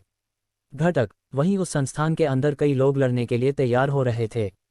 अन्य लोग भ्रमित थे, उन्हें ये सब बहुत अजीब लग रहा था। बाहर लगभग 60 लोगों का एक समूह वहां विभिन्न बिंदुओं पर स्थापित था। जैसे कि मिनोस ने रक्षात्मक बाधाओं को नष्ट कर दिया था, वे प्रवेश के लिए तैयार थे। वे इस संरचना में थे ताकि जो व्यक्ति उस संपत्ति की सीमा पर थे वे भाग न जाएं, जिससे सैनिकों का काम और अधिक कठिन हो जाए। इस प्रकार जब तक युवा स्टुअर्ट ने रक्षात्मक बाधाओं पर हमला करना शुरू कर दिया, सभी 56 सार्जेंट किसी भी देरी के और डिफॉल्ट्स को बिना कार्रवाई के छोड़ दिए गए। और जहां तक मिनोस की है, वह उस स्थान के प्रवेश द्वार के सामने बात कर रहा था। तलवारों से तैराकी और विकर्ण अपनी क्षमता बना रहा था और हर कुछ सेकंड में ऊर्जा के कई ब्लेड बनाए जा रहे थे। घटक काश। ऐसा लगता है कि इसमें 2 मिनट और लगेंगे। युवा स्टुअर्ट ने रक्षात्मक व्यूह की ताकत को धीरे धीरे कम होते हुए महसूस करते हुए मन ही मन सोचा। उसी समय इस ऊर्जा का वह हिस्सा हमले के लिए उपयोग करने के लिए परिवर्तित हो गया था। ये अध्याय 217 बाधा नष्ट हो गई। मिनोस ने अपना आक्रमण शुरू किया जिसमें कई सेकंड शामिल थे। इस बिंदु पर उस संपत्ति की रक्षा करने वाले अवरोध में कई लक्षण दिखाई दे सकते हैं। बकवास। वह सतह जो कभी नीले तरल पदार्थ की तरह दिखाई देती थी, जिसने खुद को एक गोल सतह के साथ एक गोल अवरोध में ढाल लिया था, अब अपनी सीमा पर लग रही थी। नीला रंग अब स्थिर गति नहीं रह गया है और अधिक स्थिर हो गया है। साथ ही हर सेकंड के साथ भी कम हुआ। आकाश में काली रिंग उस क्षेत्र के चारों ओर घूमती है जहां से मिनोस खड़ा था, लगभग 100 मीटर की दूरी पर, जबकि उस सागरीय क्षेत्र की आध्यात्मिक ऊर्जा स्थिरता सोख ली गई थी, जिससे हवा में एक विशिष्ट किनारा निकल गया था। उसी समय युवा स्टुअर्ट ने उसी स्थिति में कई तलवारें चालें चलाईं जिस स्थिति में वह पहले था। उसके दोनों हाथों से ग्रेड -2 तलवारें पकड़ी हुई थीं, जो लगभग 1 मीटर लंबी थीं, जो हर अंक के साथ वूप की आवाज निकालती थी, इससे पहले कि अंत में हवा के आराम से वह रुकावट की ओर उड़ती थी। घटक इस समय युवा स्टुअर्ट के स्मारक पर स्मारकों की कई बूंदें बह रही थीं। उसी समय उसकी सांसें बढ़ रही थीं क्योंकि उसे लगा कि थकावट धीरे धीरे उसके शरीर पर हावी हो रही है। हालांकि उसने उस अवरोधक को नष्ट कर दिया था, लेकिन उसे कई बार हमलों की तकनीक को सक्रिय किया गया था, जिससे थकान पैदा हुई थी जिसे नज़रअंदाज नहीं किया जा सका था। असल में उस वास्तविक रक्षात्मक समुद्र तट की ऊर्जा का कुछ हिस्सा एकत्र करने के बाद भी यह उस बाधा को तोड़ने के लिए मिनोस द्वारा संचालित ऊर्जा व्यय से कम था। आखिरकार उसकी समर्थित तकनीक अभी तक उस डोमेन तक नहीं पहुंची थी जहां उसने डेवुराट को किसी भी चीज़ का उपयोग करने के लिए ग्रहण किया था, और उसे ये काम जल्दी भी करना था। इसके साथ ही युवा स्टुअर्ट की शक्ति कम हो रही थी, जबकि थकान के लक्षण भी धीरे धीरे कम होने लगे। जहां तक इस बात का सवाल है कि उस कंपनी ने बिना ऊर्जा को हासिल किए हमला क्यों नहीं किया, ठीक है, वह ऐसा नहीं कर सका। डेवुरा कला में मिनोस की वर्तमान ताकत के साथ वह इसका उपयोग केवल अपने दुश्मनों की ऊर्जा को सुखाने के लिए नहीं कर सकता था। उसे कुछ ऊर्जा को एकत्रित करना था और इसे मैथ्यू के रूप में उपयोग करना था। युवा स्टुअर्ट केवल उस स्तर तक पहुंचे जहां वह इस कारक को उजागर कर सकते हैं जब वह साधना के अगले चरण में आध्यात्मिक राजा पर चढ़ेंगे। लेकिन बात बिल्कुल वैसी ही नहीं थी। मिनोस ने भी उस बाधा को तोड़ दिया, इस संपत्ति के बाहर बहुत लंबे समय तक रहना नहीं चाहता था। खैर ही उसकी डेवुरा कला पर पहले से ही अच्छी पकड़ थी, फिर भी वह इसका अकेले इस्तेमाल नहीं करना चाहती थी। उस संपत्ति के अंदर वे खुद को बिना शर्त लड़ सकते थे। हालांकि बाहर शहर की एक सड़क के बीच में कौन जानता है कि यहाँ कौन आ सकता है। शायद उन लोगों का कोई सहयोगी, या शायद कोई जो उनका पीछा करने वाला था। किसी को इस सार्वजनिक स्थान के बीच में स्वयं को संपर्क करने में अधिक सुरक्षा नहीं मिल सकती थी। इसलिए मिनोस उस बाधा को शीघ्रता से नष्ट करना चाहता था, उस स्थान में प्रवेश करना बंद कर देना चाहता था और अपने मामलों को अधिक विवेक डांटना चाहता था। फिर युवा स्टुअर्ट इस मिशन के इस छोटे से हिस्से को पूरा करने में कोई कसर नहीं छोड़ रहे थे। बकवास। और जैसे जैसे उस स्थान को कवर करने वाले बड़े ब्लॉक के विभिन्न नमूनों से टूटे हुए उस क्षेत्र के अंदर के लोग पहले से ही जो कुछ हो रहा था उससे अधिक तनाव में थे। ये सब अचानक ही शुरू हो गया था। अब ग्रेड -2 निम्न स्तरीय रक्षात्मक सागर, जिसे 49 स्तर के व्यक्ति को भी इसे नष्ट करने से रोकने में अक्षम होना चाहिए था, काटने वाली थी। बकवास। हर बार जब मिनोस द्वारा भेजा गया ब्लेड उस ब्लॉक को छूते थे तो इस संपत्ति के रक्षकों के दिल डर से कांप जाते थे। इस समय वे केवल यही सोच सकते थे कि एक आध्यात्मिक राजा पर आक्रमण हो रहा था। इस कारण से वे लोग डर से कांपने से खुद को रोक नहीं सके। वे उस स्तर के किसी व्यक्ति से कैसे लड़ सकते हैं? क्या वे अपनी जान की भीख मांगेंगे? क्या उन्हें बचाएंगे? उन सभी के दिलों में ये सवाल गहरे थे। लेकिन यह व्यक्ति कौन होगा? आज रात सुरक्षा के प्रभारी व्यक्ति ने हैरान और बेहद पीला रंग दिखाते हुए जोर से पूछा। हम 45 और 46 के स्तर पर वैज्ञानिक हैं, तो यहाँ ऐसा राक्षस क्यों है? वह आश्चर्यचकित हो गईं, उनके संस्थापकों में सिहरन महसूस हो रही थी। और जब स्थानीय गार्डदार के मारे गए और उनसे संदेह व्यक्त किया गया, तो इस जगह के कई डाकुओं ने पहले ही स्थिति पर ध्यान देना शुरू कर दिया था। उनमें से कुछ अभी भी इस स्थान पर औषधियों के प्रभाव में उपलब्ध थे, जबकि कुछ सो भी चल रहे थे। लेकिन इनमें से ज़्यादातर लोग ऐसे थे जो आश्चर्यचकित होकर भागने के लिए एक आंख मारने वाले सोने के आदी थे। परिणामस्वरूप, भले ही वे इस प्रतिष्ठान में जश्न मना रहे थे, उनमें से कई लोगों ने अपनी मजबूरियों पर संदेह जताया।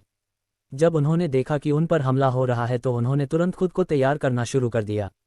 स्थिति क्या है? कोई इस जगह पर इस तरह का हमला क्यों चाहता है? अधिक चिंता वाले ठगों में से एक संदेह से चिल्लाया, क्योंकि उसके पास पहले से ही एक बड़ी जंग लगी थी। मुझे ये भी नहीं पता, लेकिन मुझे लगता है कि हम किस व्यक्ति पर हमला कर रहे हैं, वे यहाँ किसी का पीछा कर रहे हैं। एक बूढ़ा समुद्री डाकू बुदबुदाया, सिर्फ उसके और उसके दल के सुनने के लिए।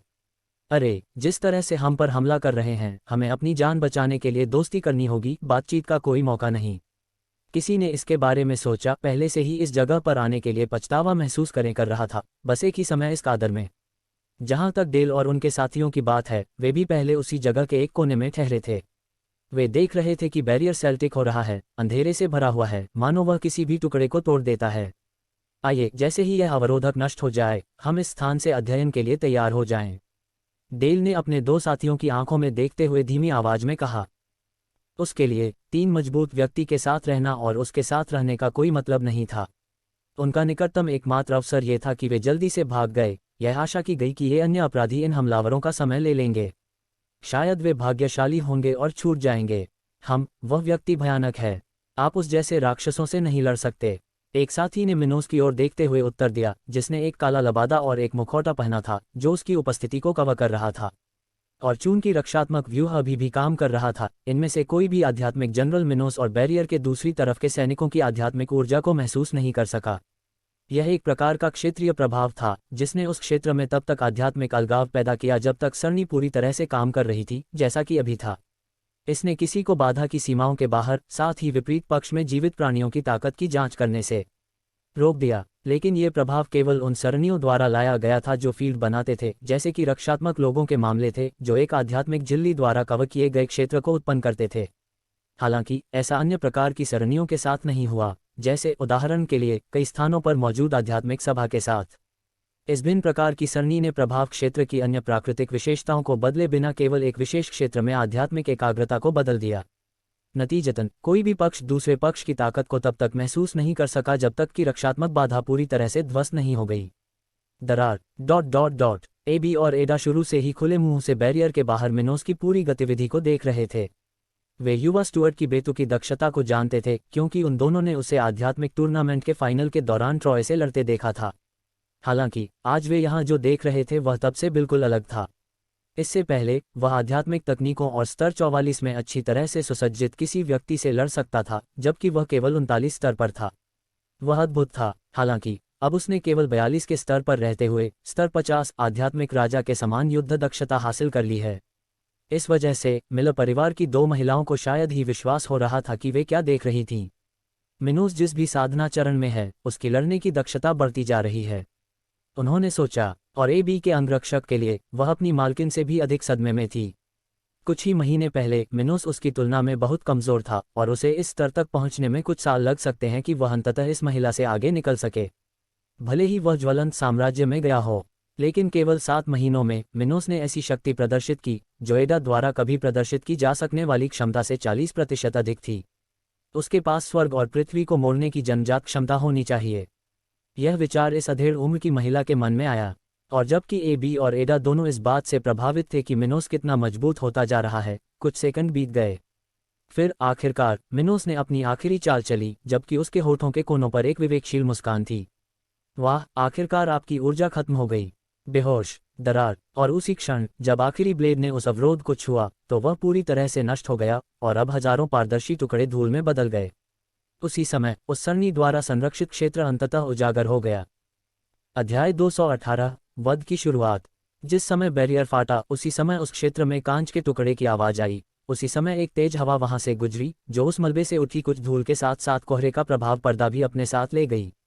रक्षात्मक वैज्ञानिक विशेषज्ञों ने इस संसाधन में मौजूद पानी और खनिजों से बने अवरोधकों को ढालने के लिए आध्यात्मिक ऊर्जा का बहुत अधिक उपयोग किया है।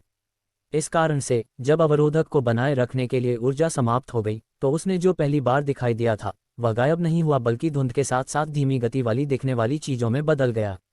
पानी पूरी तरह से वैयक्तिकृत हो गया था, जबकि पानी में जो कुछ था वह ठोस नशे के रूप में पीछे रह गया था। वैसे भी जैसे ही उसने विध्वंस किया, ब्लैक प्लेन आर्मी के 50 से अधिक सैनिकों ने तुरंत उस दीवार को पार करना शुरू कर दिया जो उस संपत्ति की प्रशंसा कर रही थी जिस पर वे हमला कर रहे थे। उनमें से कुछ ने अपने हाथों में हथियार ले रखे थे, वे पहले से ही किसी भी क्षण हमला करने की तैयारी कर रहे थे, जबकि अन्य हाथों से भाग रहे थे। युद्ध में विशेषज्ञ प्रत्येक सैनिक का उपयोग आवश्यक वस्तुओं के लिए नहीं होता है, जैसे तलवारें, धनुर्धर, युद्ध हथौड़े इत्यादि। लेकिन अच्छा ही है कि उनमें से कुछ ने आध्यात्मिक सौंदर्य का उपयोग नहीं किया। इनमें से प्रत्येक साजन ने ग्रेड 1 उच्च स्तरीय आध्यात्मिक कवच पहने हुए थे जो उन्हें स्तर 44 से नीचे के लोगों के खिलाफ सुरक्षित रूप से बचा सकते थे। और जब उसका आदमी पहले उसी दीवार पर कूद रहा था तो मिनोस ने बिना किसी ढलान के पीछे से उसका पीछा किया। उसने अपनी ऊर्जा का एक बड़ा हिस्सा उस अवरोध को नष्ट करने में खर्च कर दिया था, इसलिए वह उन लोगों से जुड़ना चाहती थी। यदि कुछ संगति हुई तो उसके पास अभी भी लड़ाई के लिए और अधिक आध्यात्मिक भंडार था ताकि वह तुरंत उनकी मदद कर सके। इसके अलावा एबी और एडा ने मिनोस के साथ पीछा किया। वे पहले से ही ये देखने के लिए उत्सुक थे कि क्रो का प्रदर्शन कैसा होगा। उन दोनों को स्वाभाविक रूप से मिनोस सैनिकों से कोई उच्च विशिष्टता नहीं मिली, क्योंकि युवा स्टुअर्ट जैसे लोगों को स्टूडियो वॉर एसोसिएशन को देखना कठिन था। उनका स्तर काफी ऊपर है। इसके साथ ही उन्हें विश्वास नहीं हुआ कि वे इतने प्रभावशाली हो सकते हैं। हालांकि उन्हें जिज्ञासु होने से नहीं खरीदा। मिनोस ने अपनी सेना की बहुत प्रशंसा की और उस पर कुछ गर्व भी महसूस किया, और इसलिए वे आश्चर्यचकित हुए बिना नहीं रह सके कि वे सैनिक कैसा प्रदर्शन करेंगे। ... उस संपत्ति के अंदर ग्रेड -2 निम्न स्तर की दृश्य रचना से उत्पन्न अवरोध को अपनी आंखों के सामने नष्ट होते देखना, वहां मौजूद ग्रे रंग के लोग काफी यथार्थवादी हो गए। 5 मिनट से भी कम समय में ऐसे अवरोध को नष्ट करना समाप्त हो गया, जिसने विपरीत पक्षों की ताकतों को साबित किया। परिणामस्वरूप वे पुरुष जो आमतौर पर प्रभुत्वपूर्ण कार्य करते थे अब काफी दमित थे, उनके चेहरे पर कार्यभाव थे। इस डर के बीच इस राक्षस में कुछ महिलाओं के चेहरे पर रोमांचक भाव थे। दुर्भाग्य से पिछले कुछ दिन पहले ही उनका कुछ भुगतान हो गया था। अगर ऐसा हो रहा है तो वे भी मर सकते हैं। इस समय उनमें से सभी को पता नहीं था, क्योंकि उनमें से कुछ उस स्थान पर कुछ स्थानों पर मर गए थे, कभी कभी नग्न, उनके पूरे शरीर पर चोटों के निशान थे और कुछ सफेद क्षेत्र यहाँ वहाँ थे। ये महिलाएं इस प्रतिष्ठान की दासियां थीं, जिन्हें इस स्थान पर बार बार आने वाले इन आपराधिक समूहों के सभी प्रकार के व्यवहारों का सामना करना पड़ता था। वैसे भी ये सभी महिलाएं जो जाग रही थीं, उन सभी की आंखों में एक तीव्र चमक थी, मानो वे किसी चीज के लिए तरस रही हों। मुझे आशा है कि ये सभी कमीने मर जाएंगे। जब उन्होंने देखा कि युद्ध शुरू होने वाला है तो उनमें से प्रत्येक के मन में यही विचार था। इन महिलाओं को बचने की कोई उम्मीद नहीं थी। आखिरकार ये हादिया शहर था, गंदगी से भरी जगह, इसलिए उनके लिए ये सोचना नासमझी होगी कि उन्हें बचाया जाएगा। ये संभवतः किसी का बदला था जिसका उनसे कोई संबंध नहीं था। इस प्रकार उन महिलाओं के लिए वे शायद इस जगह की गुलाम बनकर रह जाएंगी या फिर किसी और की बंदी बन जाएंगी। इसके साथ उन्होंने आज़ादी के बारे में नहीं सोचा, बल्कि थोड़ा व्यक्तिगत संतुष्टि पाने के लिए सोचा। अगर वे उन डाकुओं को देख सके जिन्होंने उनका उल्लंघन किया था, सभी मारे गए। और जब इस जगह के कुछ बंदी एक अच्छे प्रदर्शन की उम्मीद कर रहे थे, अचानक कई कृषक काले लबादे पहने हुए, अपनी पहचान को ढकने वाले मुखौटों के साथ अलग अलग बिंदुओं से आते हुए उस दीवार के ऊपर दिखाई दिए। वे पहले से ही अपने अपने हथियार लहराते हुए उस जगह के खुले क्षेत्र की ओर भाग रहे थे। ... और उस क्षण जब मिनोस का समूह उन डाकुओं के सामने आया तो दोनों पक्ष अंततः अपने विरोधियों की ताकत की जांच कर सके। इससे पहले रक्षात्मक आध्यात्मिक सरणी ने उन्हें ऐसा करने से रोका था, इसलिए किसी भी पक्ष को ठीक से पता नहीं था कि उनके संबंधित प्रतिद्वंद्वी कितने मजबूत थे। और आक्रमणकारियों की ताकत को महसूस करते हुए वहां के रक्षकों के नेता ने अंततः जोर से कहा, ये लोग ज्यादातर स्तर 42 पर ही हैं और सबसे मजबूत लोग केवल 48 स्तर पर हैं। उन्होंने हमारी बाधा को कैसे नष्ट कर दिया? हो सकता है कोई विशेषज्ञ छाया में छिपा हो, दूसरे गार्ड ने धीमी आवाज में कहा। तभी दूसरे आदमी ने कहा, इससे कोई फर्क नहीं पड़ता, क्योंकि जिस व्यक्ति ने बैरियर तोड़ा है वह हमसे निपट नहीं पाएगा। हम उन दुश्मनों को नष्ट करने जा रहे हैं। आक्रमण करना। अंततः वहां मौजूद विभिन्न गार्ड मिनोस के सैनिकों की ओर भागने लगे, जबकि कुछ समुद्री लुटेरों ने भी ऐसा ही किया। लेकिन जाहिर है वे सभी ग्राहक इस अजीब ताकत के साथ लड़ाई में भाग नहीं लेना चाहते थे जिसने उन्हें यहां तक आने के लिए मजबूर किया था। कुछ लोगों को लग सकता है कि रुककर देखना अच्छा नहीं होगा, इसलिए वे पहले से ही तेजी से भागने की तैयारी कर रहे थे। और जब मिनोस के कुछ सैनिक उन अपराधियों से लड़ने के लिए उस जगह के अंदर भागे, तो अन्य साजन दीवारों के ऊपर खड़े होकर उस जगह को देख रहे थे।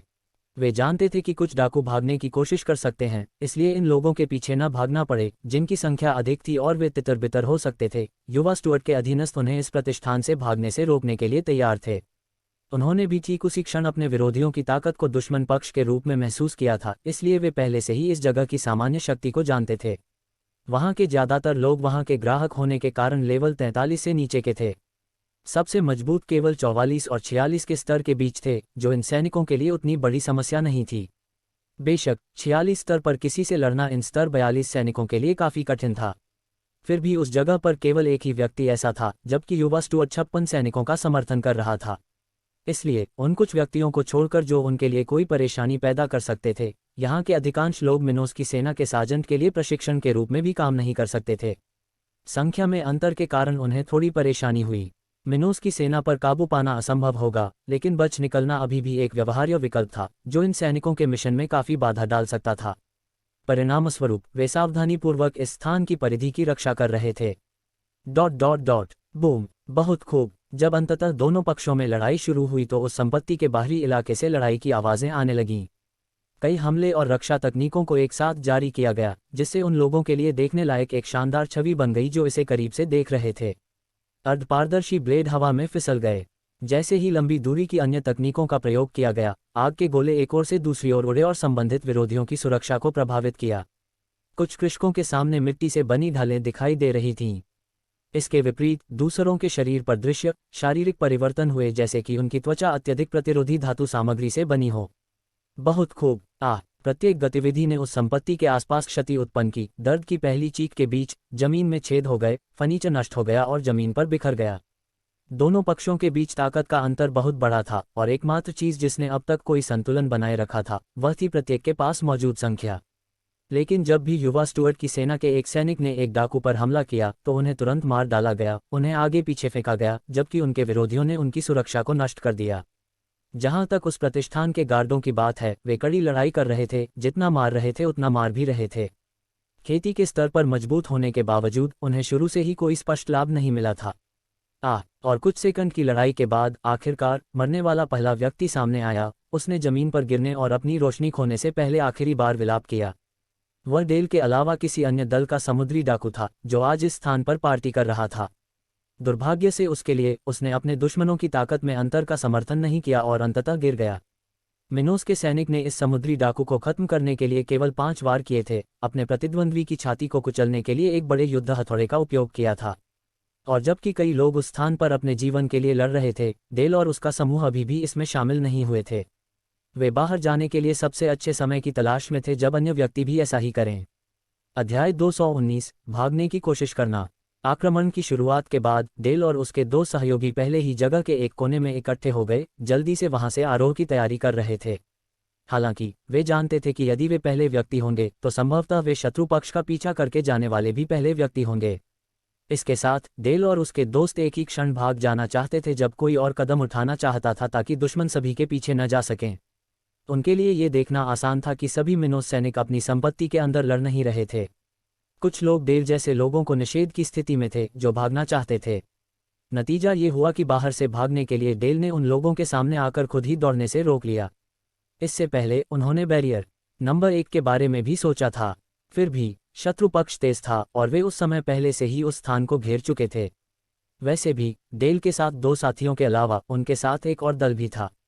हालांकि ये लोग बिल्कुल कमजोर थे और दृश्यों में वे निश्चित रूप से 3 मजबूत समुद्री डाकुओं के बलिदान को तोड़कर दे देंगे।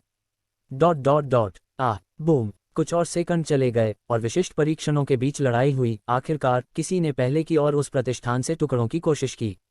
उस स्थान का दृश्य हर नागालैंड के सैनिकों के साथ और अधिक सादृश्यों से घटित हो रहा था। मिनोस के सैनिक उनमें से कई गिरोहों को मार रहे थे। प्रत्येक सैनिक 45 स्तर पर किसी के समान मजबूत लग रहा था और उनमें से कई इस बिंदु पर हमला कर रहे थे। इससे उन दोस्तों के मन में विध्वंस घर कर रही थी जो मौके पर ही मारे जाने के डर से अभी तक लड़ाई में शामिल नहीं हुए थे। ये बुरा करो। अन्य विकल्प है। छोटा बाल वाला एक लंबा मजबूत आदमी एक जगह की दीवार की ओर भागते हुए मन में सोच रहा था। और ये देखकर न केवल डेल के सहयोगी बल्कि अन्य व्यक्ति जो इस समय वहां थे, उनकी आंखों के पीछे एक विशिष्ट चमक उठी, एक साथ आगे बढ़ने लगे। ये वह अवसर था जिसके लिए बहुत से लोग प्रतीक्षा कर रहे थे। इस स्थान से शपथ के लिए बलिदान का उपयोग करने का अवसर मिला। उसी समय ब्लैक प्लेन आर्मी के 40 से अधिक सैनिक दीवारों से उस क्षेत्र के अंदर लड़ रहे थे। मिनोस, एबी और एडा उस घर की छत पर पहले से थे, शांति से युद्ध देख रहे थे। एडा और एबी के लिए अब तक ये लड़ाई असल में ब्रेक करने वाली रही थी। उनमें से प्रत्येक सैनिक के ऐसे युद्ध को देखकर आश्चर्य हुआ कि मिनोस महान नहीं हो रहे थे, वे अभी भी अपने स्तर के सर्वश्रेष्ठ लोगों में से एक हो सकते हैं, यहाँ तक कि क्षेत्र के कुलीन परिवारों में भी। ऐसा लगता है कि वे सभी ब्लैक ग्रेड तकनीक से लैस हैं। लेकिन इसकी उम्मीद की जानी थी। एडा ने म्यूजिकल सिटी पब्लिक लाइब्रेरी को याद करते हुए मन ही मन सोचा, यदि मिनोस के शहर में ऐसी कोई जगह नहीं है जहां कोई भी नागरिक ब्लू ग्रेड तकनीक प्राप्त कर सकता है, तो मिनोस निश्चित रूप से अपने सैनिकों को ब्लैक ग्रेड तकनीक में ला रहा था। और भले ही क्षेत्र के कुलीन परिवारों के बीच सर्वोच्च सैनिकों ने एक ही रैंक की तकनीक का प्रशिक्षण लिया, ये केवल उन लोगों के बीच था जो उन परिवारों के मूल सदस्य थे, विद्वान नहीं, जैसा कि एडा के मामले में था। तो एडा को मिनोस की सेना के बारे में इस सच्चाई में बहुत याद थी। जहां तक एबी की बात है, उन्हें लगा कि ये ब्लू साइबेरियाई सैनिक भी उतने ही मजबूत हो सकते हैं। ऐसा हो सकता है कि व्यक्तिगत रूप से फ्लाइट किया गया हो, उसके पास इन लोगों के खिलाफ जीत की अधिक संभावना हो, लेकिन ऐसा केवल इसलिए हुआ क्योंकि उसने कम उम्र से ही इतने डिग्री की तकनीक के साथ प्रशिक्षण लिया था। फिर भी ए, बी, सी ऐसे व्यक्ति जिसके पास सतोसामी संसाधन थे और उत्कृष्ट प्रशिक्षण भागीदार थे। इसके साथ ही वह इन कम प्रतिभाशाली लोगों को इतना अच्छा प्रदर्शन करते हुए देखकर छोटी सी रोमांचित महसूस कर रही थी। और अंत में युवा स्टुअर्ट वह सब कुछ देख रहा था जो प्रतिस्पर्धी हो रहा था, क्योंकि उसने अपनी कुछ ऊर्जा को फिर से शांति के लिए एक आध्यात्मिक सत्र की मंजूरी दे दी। बेशक प्रभाव अब बहुत महत्वपूर्ण नहीं था क्योंकि वह साधना के 5वें चरण में था, लेकिन ये कुछ भी बेहतर नहीं था। वह इस तरह की स्थिति में खेती नहीं कर सका और मिनोस को आधिपत्य शैली का उपयोग करना पसंद नहीं था। वह अच्छी तरह से जानता है कि किसी भी व्यक्ति की साधना की गति बहुत धीमी हो सकती है, खासकर जब उच्च स्तर को देखा जाता है, तो जो किसान के लिए बहुत अधिक मांग वाली होती है। नतीजा, भले ही वह मठाधीशों के साथ आध्यात्मिक ऊर्जा साज सज्जा कर सके, युवा स्टुअर्ट किसी भी परिस्थिति में ऐसा काम नहीं करेगा। जो गोलियां वह लेने को तैयार थी, वे केवल पुनर्जनन और भव्य गोलियां थीं, जो कुछ इलिनोइस में अज्ञात थीं। इसी तरह अपने सैनिकों के प्रदर्शन का आकलन करते समय मिनोस ने अंततः देखा कि लुटेरों का एक समूह डकैती की कोशिश कर रहा था। ओह, जैसा कि कहा गया था, उन्होंने कहा कि पहले जोखिम उठाने के बाद ही कार्रवाई की, लेकिन इससे कोई फर्क नहीं पड़ा। मिनोस ने सोचा था कि उसके मेटल के कोने एकदम ऊपर उठे हुए थे। नो वेल बिन अंत में अपराधी उस संपत्ति को छोड़ने ही वाले थे कि उसी समय 4 सार्जेंट उस तरफ से आए थे जहां से कई लोग लूटपाट की कोशिश कर रहे थे। उन्हें रोक दिया गया था। भागने की कोशिश कर रहा हूं हो, एक सैनिक ने पहले से ही अपनी हथियारी तकनीक को सक्रिय करते हुए भागते हुए लोगों में से एक की ओर दौड़ते हुए कहा। तत्काल कटौती। जैसे ही उसने अपनी तलवारों की तकनीक को सक्रिय किया, मिनोस के सैनिक तेजी से उस स्थान पर गए जहां वह व्यक्ति के चित्र का प्रयास कर रहा था। उसने अपनी तलवारों को उस व्यक्ति के शरीर की दिशा में घुमाया और उसे उस हथियार के ब्लेड से काट दिया। तलवारबाजों के लिए ब्लेड हथियार या तलवार के बॉडी का उपयोग करके कुछ ऐसा कहा जाता था जो दुश्मनों के गुटों और ताकतों पर प्रतिबंध लगाता था। जैसा कि युवा स्टुअर्ट के उदाहरण में है, वह बार बार लंबी दूरी के हमलों से टकराता था क्योंकि ऐसा था कि वह या तो उच्च स्तरीय शत्रुओं से निकटता से बचना चाहता था या वह तेज तर्रार हमलों से होने वाले नुकसान को कम करना चाहते थे। ऐसा इसलिए है क्योंकि तलवार के शरीर को तलवार चलाने वाले द्वारा बनाए गए हवा के ब्लेड की तुलना में रोकना हमेशा कठिन होता है। इस तथ्य पर ध्यान देना आसान था कि हवा के ब्लेड को एक ही शक्ति की विपरीत तकनीकों से नष्ट किया जा सकता है। फिर भी आध्यात्मिक हथियारों को नष्ट करने के लिए बहुत अधिक गंभीर क्षति उठानी होगी। बेशक, उदाहरण के लिए, अगर यह एक कुंद तलवार होती तो यह मान्य नहीं होती, लेकिन कुंद तलवार एक नियमित वस्तु थी जो आध्यात्मिक तकनीकों की शक्तियों को नहीं बढ़ाती थी। फिर इस मामले में किसी प्रतिद्वंद्वी पर हमला करने के लिए तलवार के शरीर का उपयोग करते समय एक लड़ाकू को अत्यधिक घावों के बारे में चिंता करने की कोई आवश्यकता नहीं थी। वैसे भी इस सब के कारण इस सैनिक ने अपनी ग्रेड 1 उच्च स्तरीय तलवार की बॉडी का इस्तेमाल सीधे उस दुश्मन पर किया था जितना संभव हो उतना नुकसान पहुंचाने की कोशिश की थी। और उस अपराधी की ओर से दर्द की चीख सुनाई देने के ठीक बाद उसकी एक बांह को जमीन पर गिरते हुए देखा जा सकता था क्योंकि वह आदमी उस संपत्ति के बीच में वापस उड़ गया था। लेकिन ऐसा होने के बाद भी उन ठगों में से कोई भी धीमा नहीं हुआ और लगातार इस जगह से भागने की कोशिश करता रहा। यदि वे रुके तो वे निश्चित रूप से मर जाएंगे, और इस मामले में सबसे अच्छी बात यह होगी कि भाग्य पर दांव लगाया जाए ताकि अन्य भगोड़ों का भाग्य अधिक खराब हो और उन्हें अधिक ध्यान मिले। बूम! इसके तुरंत बाद उस स्थान की रक्षा करने वाले अन्य सैनिकों ने भागने की कोशिश करने वालों के खिलाफ लड़ना शुरू कर दिया, जिससे प्रभाव और दृश्य क्षति में वृद्धि हुई। वहां पहले से ही अराजकता फैल चुकी थी, कई शव पहले से ही जमीन पर पड़े थे। साथ ही यहाँ वहां अंध भी देखे जा सकते थे, जिससे नरसंहार का ऐसा दृश्य निर्मित हो रहा था जिसे देखकर और गंध सूंघकर संवेदनशील पेट वाले लोगों को उल्टी हो सकती थी। टूटे हुए शरीरों से निकलने वाली गंध सुखद नहीं थी, जो भूरे, काले, सफेद धब्बों के साथ मांस के ढेर की तरह दिखती थी, जैसे कि यह एक मिश्रण हो। और इस अराजकता के बीच अंततः सभी सैनिकों को कब्जे में ले लिया गया, जबकि संख्या में अंतर थोड़ा कम होने लगा। उस समय वह समुद्री डाकू, जिसकी पीठ पर लाल त्रिकोण का टैटू था, डेल, लगभग उस जगह की परिधि से बाहर निकल रहा था। डेल ने देखा कि वहां पहले से ही एक सैनिक उसकी ओर आ रहा था। हालांकि उसने तुरंत भागने के लिए तैयार अपने एक सहयोगी को ढाल के रूप में इस्तेमाल किया। इस बीच दुश्मन सैनिक को एक तकनीक से दूसरी तकनीक पर स्विच करना पड़ा। आखिरकार भले ही कोई एक साथ कई तकनीकों का उपयोग कर सकता है, एक कृषक को तकनीक का समय समाप्त होने पर निस्संदेह कुछ देरी होगी। ये तात्कालिक नहीं था, इसलिए डेल उस क्षण का उपयोग भागने की कोशिश कर सकता था। हा केज, यह उसके लिए बुरा था, लेकिन मेरा जीवन तुमसे अधिक मूल्यवान है, डेल ने कहा जब वह अपने साथी के शरीर को जमीन पर फेंकने के तुरंत बाद चेहरे पर मुस्कान के साथ उस जगह से जाने लगा। लेकिन जब डेल ने सोचा कि वह भाग सकता है, अचानक उसके लिए कुछ बेहद भयानक हुआ, जब उसने तुरंत चलना बंद कर दिया। अध्याय 220, डेल का दुखद अंत। जैसे ही डेल ने उसे बताया कि उसे उस जगह से तस्वीरें मिल गई हैं, अचानक उसे लगा कि उसका शरीर बीच में ही रुक गया है, जैसे उसकी कोई चीज़ पकड़ में आ गई हो। इससे उसकी गति धीमी हो गई, इस हद तक कि उसे मुश्किल से ही चल पाना था। और जब डेल को अपने शरीर में एक बड़ा भार महसूस हुआ, तो वह पूरी ताकत के साथ आगे बढ़ने की कोशिश कर रहा था। तो उसके अन्य दोस्त जो उस स्थान पर थे, मिनोस के कुछ हथियार के साथ, उन सभी ने महसूस किया कि उनका शरीर स्थिर रह रहा है, जो कि डेल की तुलना में कहीं बेहतर था। अनुभव किया, वे जहां थे वहां से कुछ मीटर की दूरी पर हो रही लड़ाइयों को स्पष्ट रूप से देखा जा सकता है, जैसे कि उस जगह पर कुछ भी असामान्य नहीं हो रहा था। और वह भयानक था। अपने आसपास को देखने में सक्षम होना लेकिन हिलने डुलने में सक्षम न होना एक भयानक बात थी, खासकर उन लोगों के लिए जो अभी भी पीछा किया जा रहा था। अरे, मैं अचानक हिल क्यों नहीं सकता? ये प्रश्न इनमें से कई लोगों के मन में घूम रहा था, जो मिनोस की तकनीक के बारे में नहीं जानते थे। जबकि सैनिक और डाकू स्थानीय तलवारों के प्रभाव में थे, इस यात्रा पर युवा स्टुअर्ट के साथ आने वाली 2 महिलाएं भी उस क्षेत्र में प्रभाव डालती थीं। एडा को उनके शरीर पर लगभग कोई प्रभाव महसूस नहीं हुआ, लेकिन उन्हें अभी भी दमन की एक छोटी सी भावना महसूस हो सकती है। यह उनके लिए धीमा होने के लिए पर्याप्त नहीं था, लेकिन इस अनुभवी महिला को सबसे पहले हाई स्पीड शॉक दे दिया गया था। आखिरकार अपनी त्वचा पर किसी चीज को महसूस करना अक्सर प्रभावित होता है, बिना दूर से देखने की तुलना में अधिक प्रभावशाली होता है। और इस कारण से भले ही एडा को पहले से ही मिनोस की आक्रमण तकनीक के प्रभाव के बारे में पता था, फिर भी उसने इस बात से आश्चर्यचकित किया था कि यह तकनीक कितनी प्रभावी हो सकती है। मैं पहले से ही 48 के स्तर पर हूँ, फिर भी मेरी खेती की इस तकनीक को पूरी तरह से मंजूरी नहीं दी जा सकती है। जब उसने इधर उधर देखा तो मन ही मन सोचा, जहाँ तक युवा एबी की बात है, वह उस जगह पर पूरी तरह से गतिहीन थी, 1 इंच भी हिलने में अभागी थी। केवल 42 के स्तर पर होने के कारण युवा मिलगल मिनोस की तकनीक दमन के प्रति पूरी तरह से उत्तेजित थी। पिछली बार जब उसे मिनोस की आक्रमण तकनीक का एहसास हुआ था, तो एबीसी मुश्किल से हिल गया था, लेकिन वह अभी भी पूरी तरह से गतिहीन नहीं हुई थी। केवल उसकी गति बहुत कम हो गई थी। हालांकि इतने कम समय में युवा स्टुअर्ट ने खुद को एबी से पूरी तरह से दूर कर लिया था। उनके पास पहले से ही एक आध्यात्मिक राजा की क्षमताएं थीं, कुछ ऐसा जो वह हमेशा से चाहते थे। अविश्वसनीय, ऐसा क्या हो सकता है कि अगर मैं उनकी सेना में शामिल हो जाऊं तो क्या मैं ऐसा बन पाऊंगा? उतर कदम। और जबकि जो लोग स्थानीय तलवारों से प्रभावित हो रहे थे, उनके मन में अलग अलग विचार थे। एक सेकंड में मिनोस जहां था वहां से तेजी से दौड़ने तक कि वह अंततः डेल के करीब तक नहीं पहुंच पाया। उस समय डेल अभी भी दूर जाने की कोशिश कर रहा था, निष्क्रिय गति से आगे बढ़ रहा था, जो कैसल की गति से भी कम हो सकता था। और अचानक मिनोस उसके सामने आ गया।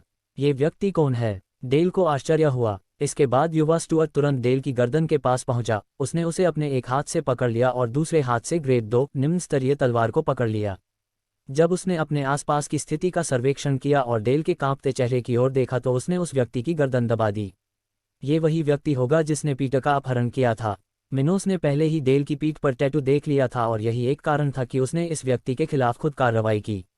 उन्हें विश्वास था कि ब्लैक प्लेन आर्मी के सार्जेंट इसे संभाल सकते हैं, लेकिन खुद इस आदमी से छुटकारा पाने में कोई दिक्कत नहीं होगी।